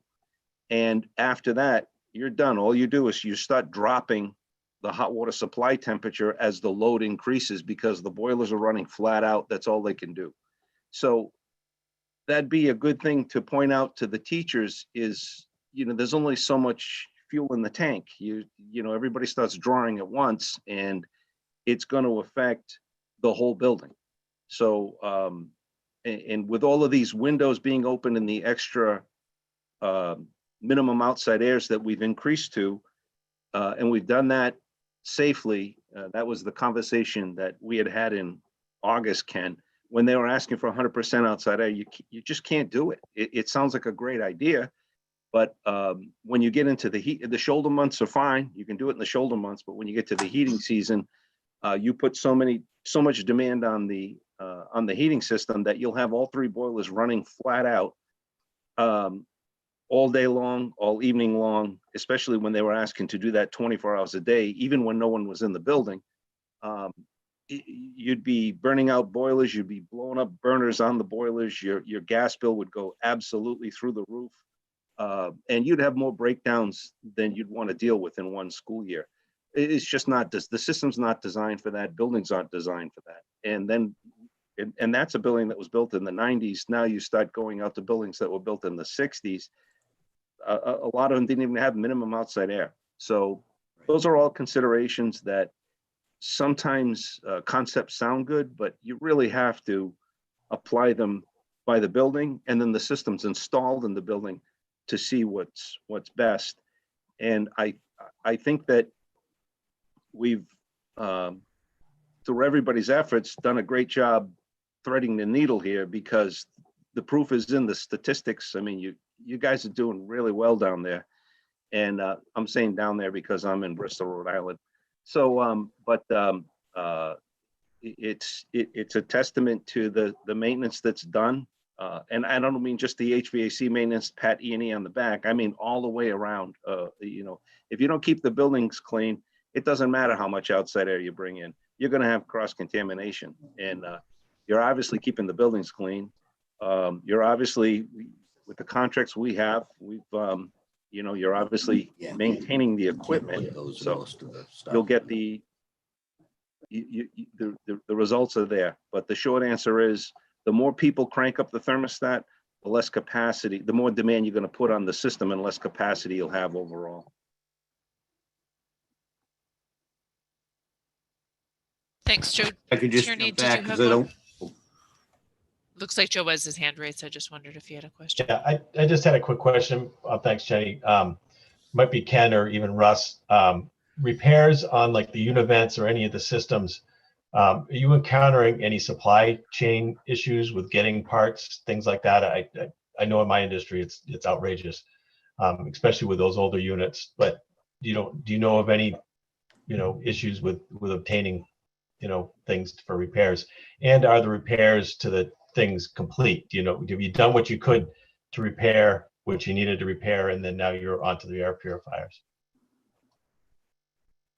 Well, the good thing about the old stuff is it's the majority of the time it's repairable, and so far we've had pretty good luck with getting bearings, motors, squirrel cages. Those are the fans inside the unit vents, those kind of things. Matt has done a great job sourcing those products. Anytime he needs help, myself or our mechanical services manager, Mike Poria, jumps in and helps. But it's mostly those guys that have been sourcing that stuff. The controls were a Schneider Electric rep, and we're one of the biggest they have. We don't have any trouble getting energy management parts, building controls parts. So far, so good. And if I could jump in, it's going to always be a work in progress from that point of view of, everything sort of operating as best it can, and then things will break down, or, the part will go, and they keep working through it. For instance, I see Matt around the district constantly doing that work. And again, the purifiers, I believe currently they're in every space that's recommended to have one, as I said, except a few offices. And again, to come back to, I don't want to be misleading about the filters, where we can have those, the HEPA filters, we have them. There's some other units, all the filters throughout all the systems were replaced between last year and the start of school, that summer cycle. That's part of what we do routinely, and following everybody's recommendations, we'll be doing that again, probably late spring, well, March, April, even maybe, because we put some extra air through so many units, we know we should replace the filters sooner. So I don't want to make it sound like even if they're not in the purifiers or the univents, we're not addressing the other filters and parts of the building. Thank you.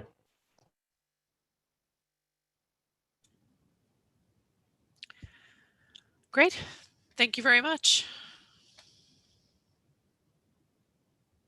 Paul, Russ, thank you. Thanks.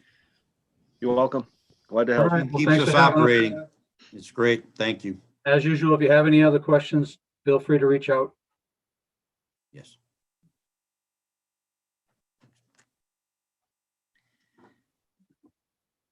And the next item on the agenda is there's a memo referencing some work that needs to be done at Baker.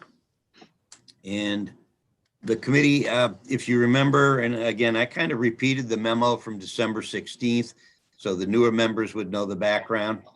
There was an issue with some of the roof supports above one of the classrooms at Baker. This was not of the magnitude by any stretch of the imagination of the gym issue there that time and all those kinds of pieces. But basically working with the town, bringing people in, there was some work in a couple of the beams. We needed to replace them and get some work done. So we did not use that classroom. As you can read in the memo, we went through an emergency process to procure the vendors that would assess the situation. Then we went out for bids. Again, Sandy Cashin was deeply involved in this, for people to do the actual work that's recommended. And you can see here in the end, we received one bid. The upside to that, I think it was not a huge project to address this. And you're not going to see a lot of off-Cape vendors come down for a contract with those dollar figures. And that's, again, perhaps a reflection of it's serious, but this is not some $200,000 project where a larger company is going to come down. So I would recommend that the school committee approve Lohr Construction so we can get this taken care of. And Mr. Deppen can have that classroom in the near future back in that class space instead of down, I think, in the cafeteria.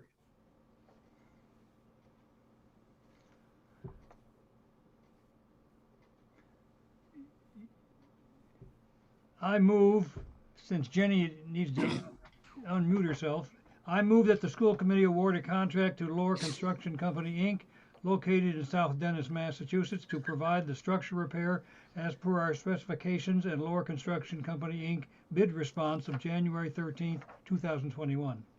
Thank you. We have a Second. motion. Is there, and a second? Thank you. Further discussion on this? Seeing none, I'll do a roll call vote, please. Zane? Yes.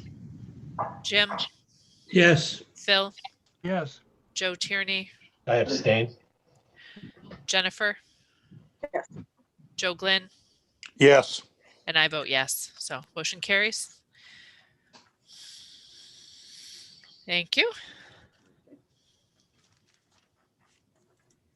And then for the next piece, I'm going to just take a second to put the screen share up for the budget, and we'll go from there.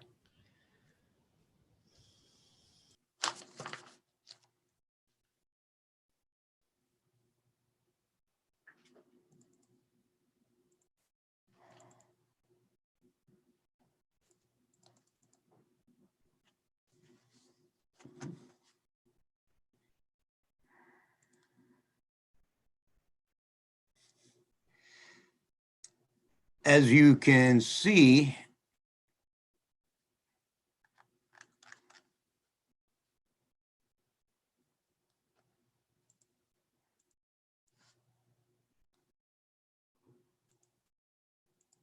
I can't pull it up. Oh, there we go. Oh, here we go.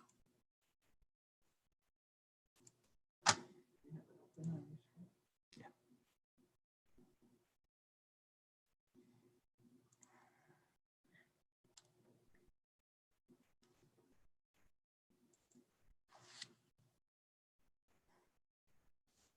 Where's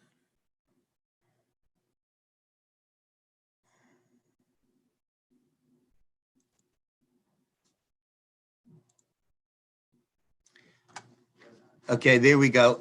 As you can see, actually, the first few slides. We're not seeing the slideshow. Oh, At least I'm not. no. No, Okay. Joe's not. No. No, we've got your screen, but just your, your directory there with the list. Okay.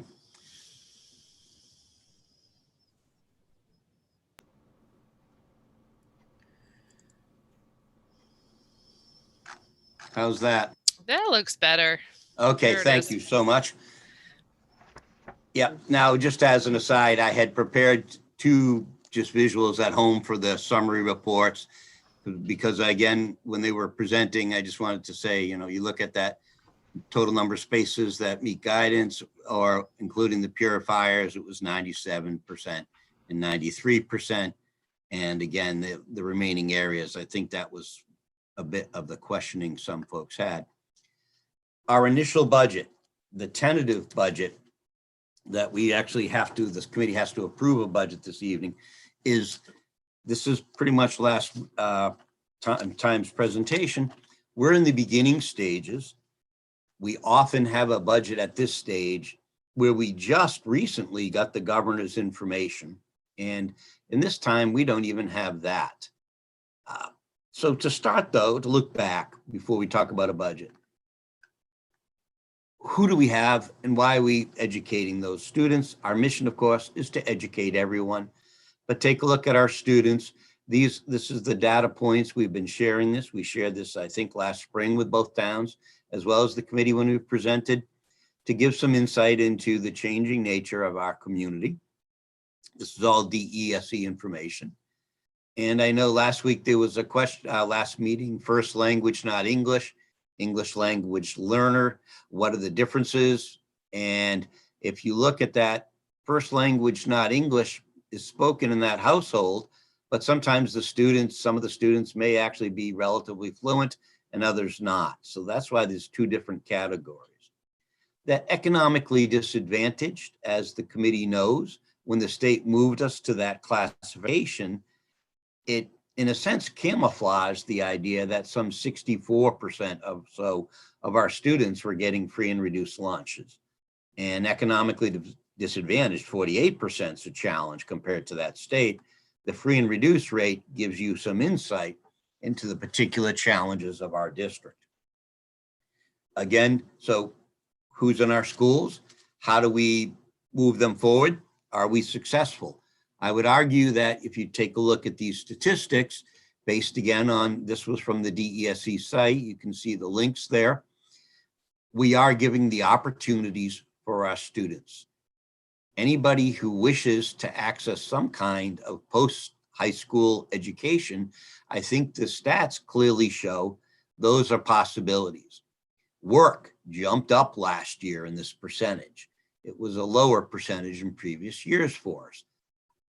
We've heard from many families, and maybe we don't want to spend money for a remote college experience. We'll hold for a year, and our young people will work until there's a little bit of settling, because for many people, that was not a viable option. Why go to college if you can't attend on campus and have part of that college experience? Was it the only thing? No. We also know the impact of COVID on the economy. I think many people in our own communities, perhaps the financial pressures were there. So that changed. And yet, if you look at down below, 28% of juniors and seniors took one or more advanced placement credits. We always want to keep offering those opportunities for all our students. And I think these stats show we do have the programming for our range of our students. The timetable for our budget, on the 11th, there was the initial.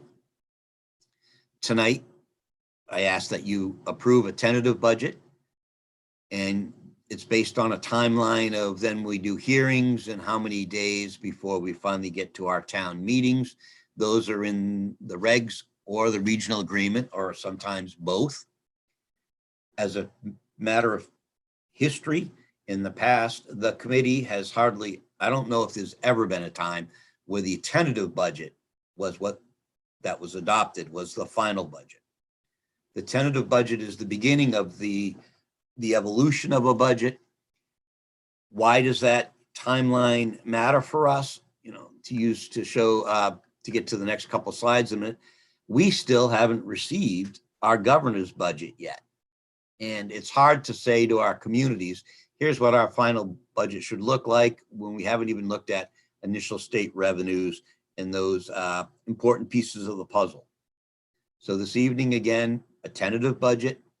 Traditionally, then there's been some adjustments and reductions between that time and town meetings. And hopefully that's where we'll begin this evening as well. The regional agreement, those last 5 years, the 5-year rolling average. So in a sense, even though the numbers change a little bit in our classrooms and the enrollments will adjust, that 5-year rolling average, I think, is doing what it was designed to do, which was to get away from spikes for one town or the other. And you see last year, Dennis was that 33.78, 9.4 this year for the FY22 cycle, the 32.91 and so on. And on the Yarmouth side, you can see that as well. So hopefully that makes any changes in those enrollments have less of an impact from a spike point of view than some of the other years where we saw perhaps a 2.5% spike in some of the directions this went, one town up, one town down. What have we accomplished so far this year? I think we can proudly say that's about 85% now of the students in K through 7. Increased costs we faced because of COVID. Again, this is a little bit of a repeat. We were able to use our federal grant monies, those CARE Act monies, in many ways to take care of PPE, the extra cleaning and disinfecting, and the iPads we needed, so that if we are out full remote, and we have been occasionally for days, every student had a device at home so that there could be meaningful interaction going on, or at least we were prepared for that. The one issue that we've also used grants for was some of the additional staff necessary this year, because we have to socially distance, that's physically distance. That 6-foot distance meant additional staff for additional sections. We are managing that. We're being careful with our money. We should have no issues getting to the end of the year for a variety of reasons. In some of the cases, we're able to hire people at low cost. Other people retired, but we're there, and we've been able to do what we needed to do and not worry that, oh my gosh, we're going to be in a crisis in May or June. Now, the realities for doing FY22. We still occasionally hear from the state, well, we're not quite absolutely sure FY21's done. We're pretty sure we're giving you everything we promised, but we'll get back to you. So, we just being cautious. The governor's budget, as you can see on the slide, is on Thursday. And traditionally that has been, for the school side of things, where we see the initial numbers. Chapter 70, regional transportation, choice and charter. Interestingly, when I go to the website as late as this morning, they still haven't finally confirmed at the DESE foundation enrollments. Now, we're pretty sure what's been submitted is what's going to be accepted, but it's just an interesting point at this juncture in time. In our budgets, those of you who are experienced know, each town, there's a required minimum local contribution determined by the state. That plays a key part in working through assessments, and that has not been determined yet as well. We're hoping we might see that revealed on Thursday. Why do we have to delay? You can see the magnitude of the monies involved in FY21, $9,944,000. And so it's hard to talk about planning FY22 in any serious way, even if we were to say, are we going to roll those figures over? Well, we're hearing conflicting information about levels of funding. And we don't want to commit too early to a budget that may be a little too low, and then we find there was funding to take care of things the district needed us to take care of, and we jumped too soon, for lack of better terms. So hopefully we get some insight on Thursday, the 28th. The biggest question for us for next year really is, where will we be? Are we going to be back to a more traditional 1 teacher and 20 students in a physical space, a classroom, or 2 teachers with 10 students, or somewhere in between? I think we're all anticipating vaccination will really move forward once some of the initial glitches are taken care of, and a high percentage of our population will be vaccinated, and will perhaps be at the 3-foot distancing, and we'll be in a different place, but we haven't received any final answers yet on those. And it's a little, I don't want to make recommendations until we have better information there, because if we are the 1 teacher and 20 students, our more traditional model, then we're able to look at the additional staffing and say we won't need them. On the other hand, we don't want to jump to that conclusion a little too early until we feel we have a better handle on what next September will look like. The budget that's being presented this evening, the one that was presented last time, I'd recommend that you adopt it. It's based on the current levels of staffing required for the 6-foot distancing. It is an increase of 4.26%. In some other years, that figure actually has often been in the 5% range when we first started. But this budget is really based on those levels of staffing. If, for whatever reason, September had to look like September this year, September of next year, we could provide the programming our students need. We wouldn't have to say we have to go remote because we don't have enough staff to do anything else. And this is a starting point in our budgets. There probably will be adjustments as we get more information in the coming weeks and months. Some examples of if everything were to work out. perhaps close to $400,000 could be reduced in this budget if we're back to 3-foot distancing and there's some other pieces in play there. I don't want to guarantee these things. I know sometimes not even just mentioning them is problematic for people because they say, I remember that slide. However, I didn't want to make it sound to the committee or our town partners that there weren't some options once we have more information where there could be some room. There's beginning to be discussion again about the health plans this year. It's been phenomenal to be part of the Cape Cod Municipal Health Group, and we haven't seen those increases for a few years. This year, there's been reduced accessing of the healthcare system. Fundamentally, you think of all the elective procedures that could not be done, all the other procedures that were put off, and there's a possibility, I was budgeting a 5% increase here. Down the road, we might be able to see some savings there. And depending on which agency you read, we may see an influx of some federal revenue, which would actually go through the state and then to the communities. You know, Mr. Glenn had shared the article about, are they really going to take care of us with regional transportation finally, or those kinds of things this year. So lots of variables, but they're all on the horizon. I would again recommend that as the tentative budget to begin our budget conversations with the community and set us up for the public hearing, that the committee adopt the 67,498,997 budget. You can see how that breaks down here in those categories. Overwhelming increase in the budget you can see is the 2000 series. The 1,726,000, that's the instruction, teachers, assistants, and so forth. And another area that jumps up a bit, payments to other schools. That's for students because we don't have the programming that's needed to support them effectively, and so we have to pay tuitions to other schools.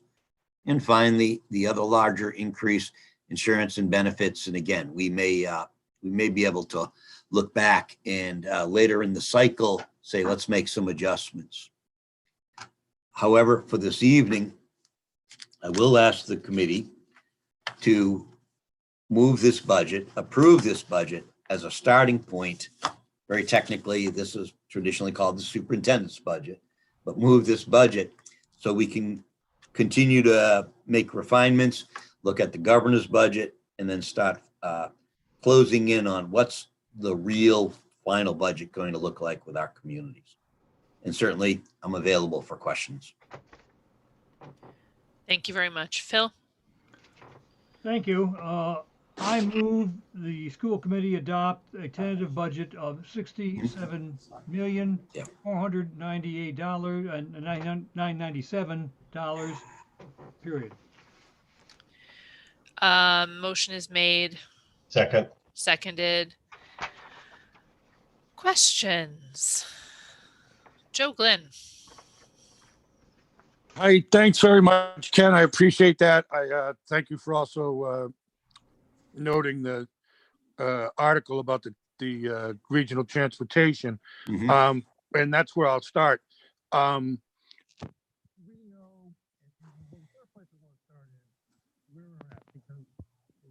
Talk about the budget. The bottom line that goes back to the towns is, what are we getting for our value? What are we getting? And in these times of uncertainty, they're even more uncertain. As far as much as we are uncertain about the budget, people need to be reassured, and the towns need to be reassured of what they're getting. And I think that that 85% in school number, when you think about that with other districts, when you think about that going across the state and how well we're doing, and that's kudos to the staff, to the superintendent, to the district staff, to the teachers, to the parents, and even to the extended family members. Everybody's been in this, and I've said this for a long time. This was going to be a barn raising, and I think the barn is up, and we got a nice foundation, and we're doing really well. And the towns need to know that, because we don't know about testing. We don't know about how we'll look at performance, but they need to know, and the teachers need to be reassured, and the parents need to know that we are recognizing what they are doing, that they've stepped up to the plate, they've done their job exemplarily, and so getting to the budget questions, which, you know, I usually am someone, especially in the beginning, I'm very tentative of marking it up to mark it down. So I want to see the savings, because we don't know all these other budget questions, and those aren't our fault. And the timetable still is, you know, the towns have to deal with this. They're trying to get their revenues. They'll probably get delayed from what the Department of Revenue gives them. So we're all in the same ballpark, and I think the towns understand that too. So we got to look for where we can get the savings, where the savings could be, whether it's transportation, well, whether it's energy, wherever those things are, if we can identify them. So although I might not support this budget right now, it only will go as far as that. The negative portion of it will only go as far as the end of the vote, just so that the towns and everybody knows they're serious, that this isn't a mark up to mark down. We're going to look for those savings, and then hopefully we're going to find them from other sources. But tremendous job looking at it, and tremendous job to everybody in the district. Thank you. Anyone else? Questions, comments, Jim?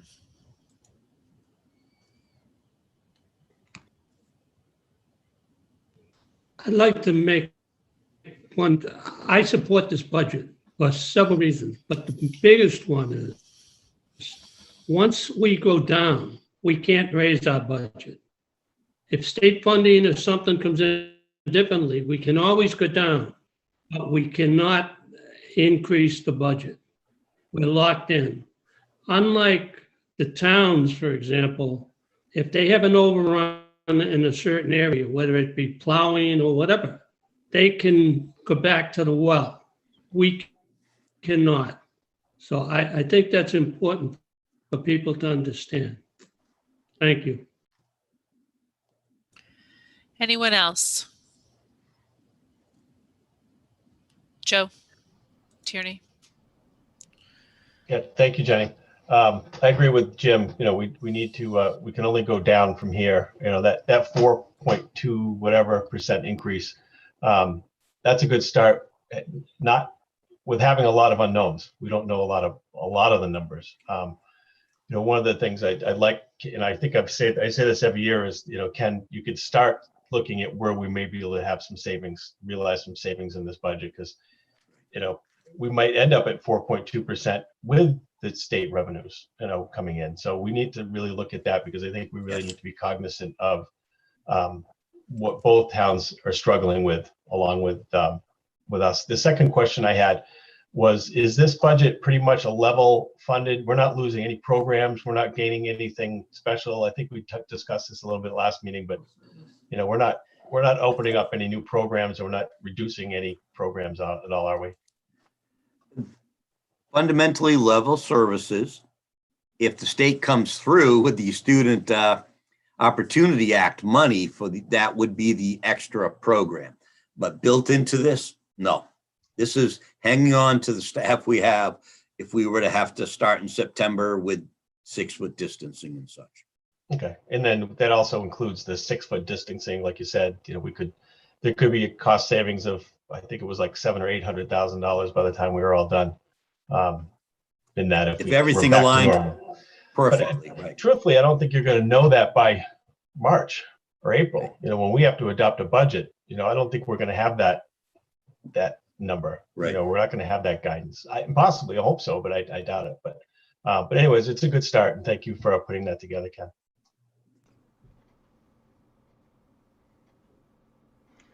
Phil. Thank you. Ken, when is the official certified budget? Is this, we know that once it's certified, as Jim has commented, we can't go up. We can always go down. But so technically right now, if this is not a certified budget, we're not we're locked in, but for all intents and purposes, we act as if we are. Yes, and very technically in mid-March, early March, on March 8th, that's the school committee meeting where you would traditionally adopt your final budget. In theory, you could stretch it out a couple more days that week to March 12th, because that's connected to, you have to do that more than 45 days before a town meeting and so on. The reality is, as many of you who have been involved in the history of the district, as late as the day of town meeting there in the past have sometimes been adjustments made so that the budget can go through. You know, it is a challenging time for our two communities, so I know this is causing some stress, just this kind of number. But I think until we have more information, you know, it's the prudent strategy, and I appreciate that piece. And yet we will have, here's options if we get to that place. It's just time will play out. But in theory, that certified budget number is in March. And one last add-on to that question is the question of free cash and E&D. Whatever savings come out of the municipal budgets is considered to be their free cash, and they have other categories they put their money into once they have their budget certified by the state and by town meeting. But also our E&D is in flux at this point. We're not using it the way we it's not a reserve that is a pool of money, period. Well, right, we finished in a good place last year. There was some $547,000 available, you know, when we finished, to the good. And so once that's finally certified, what that number will be, right, we're not in a place where I remember the olden days, the district would subsidize the next year's budget with 1.2 and 1.3 million of E&D. And, you know, in an ideal world, would I like a higher figure? Sure. But right now, that I'm sure that's going to be part of the equation that goes to the town. Once we have a lot more information, and what's the right amount of E&D to contribute to a budget. Thanks. Yeah, I mean, this is the first budget cycle for 3 members of the current committee. Yeah. So I think that, you know, we should also be educating as we go along here. You know, now, you know, I'm finally used to hearing after, you know, 5 years now, E&D and all these things. But, you know, and to know sort of things that we can expect in terms of, you know, whether there are savings from staff who decide to retire at the end of this year and they haven't informed us yet, and then we're able to replace those positions with you know, lower paid individuals based on the union contracts, you know, so there are places where there will be savings, you know, that will come up, you know, so we just have to watch for these. And the E&D is money, you know, that we have been trying to put aside as a reserve, you know, sort of for emergencies and maybe capital or different things. But, you know, we can choose at the end to use some of that money that we have set aside,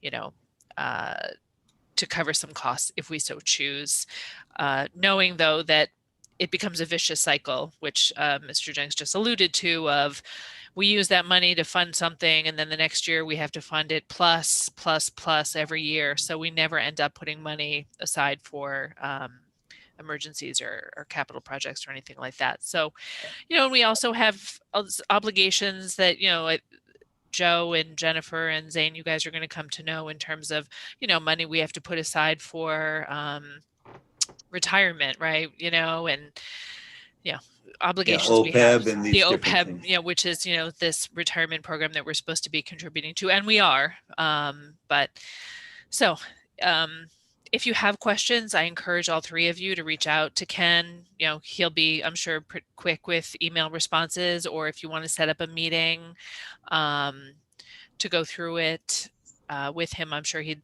walk you through as much as he can, you know, without having the formula, the money, the revenue yet from the state. But And you all have some training through MASC on the budget process and Chapter 70 and all that. So hopefully that helps. But feel free to ask us questions. And if we're talking about things that don't make sense or you don't understand, please stop us and ask.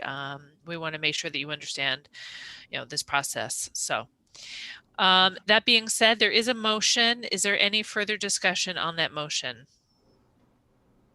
All right, we're going to do a roll call vote on the motion, please. Zane? Yes. Jim? Yes. Phil? Yes. Joe Tierney? Yes. Jennifer Rose? Yes. Joe Glenn? Yes. And I vote yes. So motion carries unanimously. Thank you for all your work on that, Ken, and hopefully we'll have some good news this week. Thursday. Yeah. All right. Is that the end of your report? Yes. Okay. Moving right along. It's only 9 o'clock. To the consent agenda, which is a donation of a case of small grocery style bags from, oh look, the International Fund for Animal Welfare, to the students of Emmy Small Elementary School, a $500 grant from the ExxonMobil Educational Alliance Program to Wixon, and an HP laptop to the DY Technology Department from Mr. Jeff Ritchie of South Yarmouth. We also have the minutes of January 11th meeting. So, does anyone move the consent agenda? Move the consent agenda. Second. Moved and seconded. We'll do a roll call vote on this. It does include the minutes of the last meeting, Zane, so, since you weren't at that meeting, you might choose to abstain from that vote, since you couldn't necessarily attest to those minutes. But we'll do a roll call vote here. So, Jim Dykeman. I abstain from the minutes, but the rest I vote yes on. Should we divide it up into 2 parts? I think we'll have enough anyway. I think it'll be all right. Okay. Zane? Abstain from the minutes and yes to the rest. Phil Morris? Yes to everything. Joe Tierney? Yes. Jennifer Rose? Yes. Joe Glenn? Yes. I vote yes. So even with the 2 abstentions, motion carries. All right. Thank you for those donations. And then what else do we have here? How about getting more information and donations from IFAW? They Oh yeah, look at that. That's nice. Somebody from IFAW donated some bags. Big, good. I probably should have abstained from that vote, so I didn't even think about that. I did not donate the bags from IFAW. I have no control over the IFAW bag supply. Calendars, bills and requisitions. We're going to have a public comment period. Let's see. We'll go for, what did we allot for? 15 minutes? Well, we'll go for 20 minutes or something. We'll see how this goes. Not to exceed 30 minutes, I guess, for public comment. You attendees, please raise your hand if you'd like to be recognized. This is your opportunity to address the committee. This is not a question and answer session. If you have questions, we will direct you to the right person to answer them as best we can. This is your time to comment on items within the purview of the school committee, items on the agenda. So, and you'll each have 3 minutes to speak.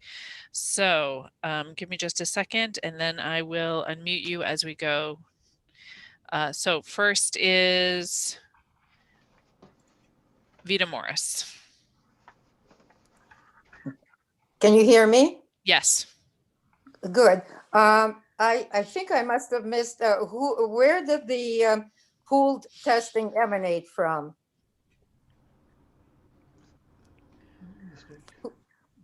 Where did the pool testing emanate from? Whose idea was that?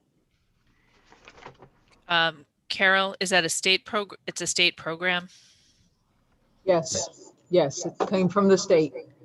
Not these, but the state. Okay. I'll tell you, I can't believe that anybody would spend even 1 minute considering participating in this. When you think where we are in the pandemic and where we are supposed to be concentrating on is vaccinations, which should take care of that whole thing. And considering how well this district has done already so far, I think the best thing to do is simply to give this program a decent, immediate burial and concentrate on teaching and learning. Honestly, I just think, as I said, I mean, if the vaccination is going to take care of the situation, they're introducing at this stage a brand new testing. It's ridiculous. Okay, I have a question on the budget for Ken. In your budget figures for the insurance, did you include an increase in the health insurance premiums? You're not unmuted or whatever. There we go. Yes. Yes, we built in, as I said during the slide presentation, a 5% for the health insurance. Okay. I just want to tell you that in the incoming town administrator in Dennis-Yarmouth, when during his interview stated that there will be no increases, and he's a member of the board of the consortium. So I think that's going to be another saving. Yes, he made a statement like that. So, you know, I'm sure that must be the case. Okay. Thank you. Thank you. Thank you very much. Michelle Dunn. Hi, can you hear me? Yes. Thank you. Good evening, Michelle Dunn, fifth grade teacher at Wixon and president of the association. I have a couple of points regarding testing and a couple of points regarding the HVAC. I heard Carol and members of the committee and the public now suggest that we should focus on vaccination instead of testing. I would love to focus on vaccination. I completely agree with that, but we can't control vaccination. I heard on the way to work today, Massachusetts is in the bottom half of states in the nation on vaccine distribution, and we are completely dependent on the state and federal governments to roll out those vaccines. And we are constantly hearing about problems in the news every day. So I don't think that you can equate the two and say that a focus on testing can automatically replace, on vaccinations can automatically replace testing. I'm optimistic that that's going to change, but we can't prove it. I heard a few committee members say that it would be good to know more about where batch testing was happening, and there are cities and towns doing it, and we can ask them. And over the weekend, I heard a presentation from nurses in Watertown where it is happening very successfully. They stated they go from room to room, it goes very quickly, and the kids are comfortable with it. There are models out there, and we could learn about them. And I'm sure that your colleagues in administration, in school committees, and in our association would be willing to share what their experiences have been. I certainly understand concerns about funding cliffs, and but as Carol noted, there is, I believe, federal funding coming on the horizon, and the current proposals would call for $2.48 million for Dennis-Yarmouth under the COVID relief plans that are being moved forward, that I'm optimistic will pass. So, you know, I think several members of the committee and Carol herself talked about moving forward in the process, and I think that's the wisest thing to do while we learn more about it, while we see what other experiences have been like, and while we watch to see what state and federal funding turns out to be. In terms of the HVAC, I thought, you know, Mr. Tanny commented about the percentages, and they are pretty frightening. I thought on the first report, 33% of the spaces in the 3 schools, 18% afterwards. And I absolutely acknowledge that we have gotten a lot of air purifiers. But his next question about where are we in terms of fixing those rooms, I think that we need to look back at those spreadsheets. The E&E reports are excellent and they're very clear, and find out what did each of those spaces need and has it been done? Have all the repairs been done, and what still needs to be done?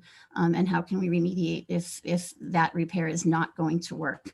And I think that that is something that could be brought to the attention of the committee and to our health and safety committee, which would like to meet with the administration. And I appreciate all the information. I think the reports are very clear, and there is a lot of information there, but we cannot ignore the fact that for much of the year, very low percentages of our buildings were in non-compliance, and we want to find out where we are. I think that's really important. The things that we're asking for did not come out of the media. The standards that we are referring to are from ASHRAE and DESI. And I think, we all would agree, I hope that DESI is reliable, perhaps. And ASHRAE is a respected professional organization that E&E actually quotes in their report. So I think that they would agree as well. Thank you very much. Thank you, Michelle. Would anyone else like to address the committee from the attendees?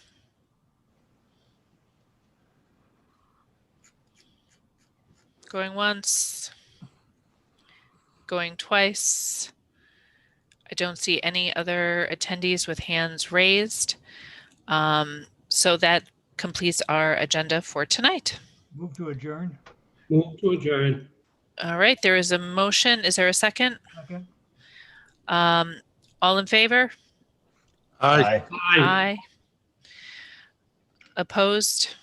Abstentions? Meeting's adjourned. Thank you very much. Night. Thank Good you. night. Good night. Thank you. Thank you, Jenny.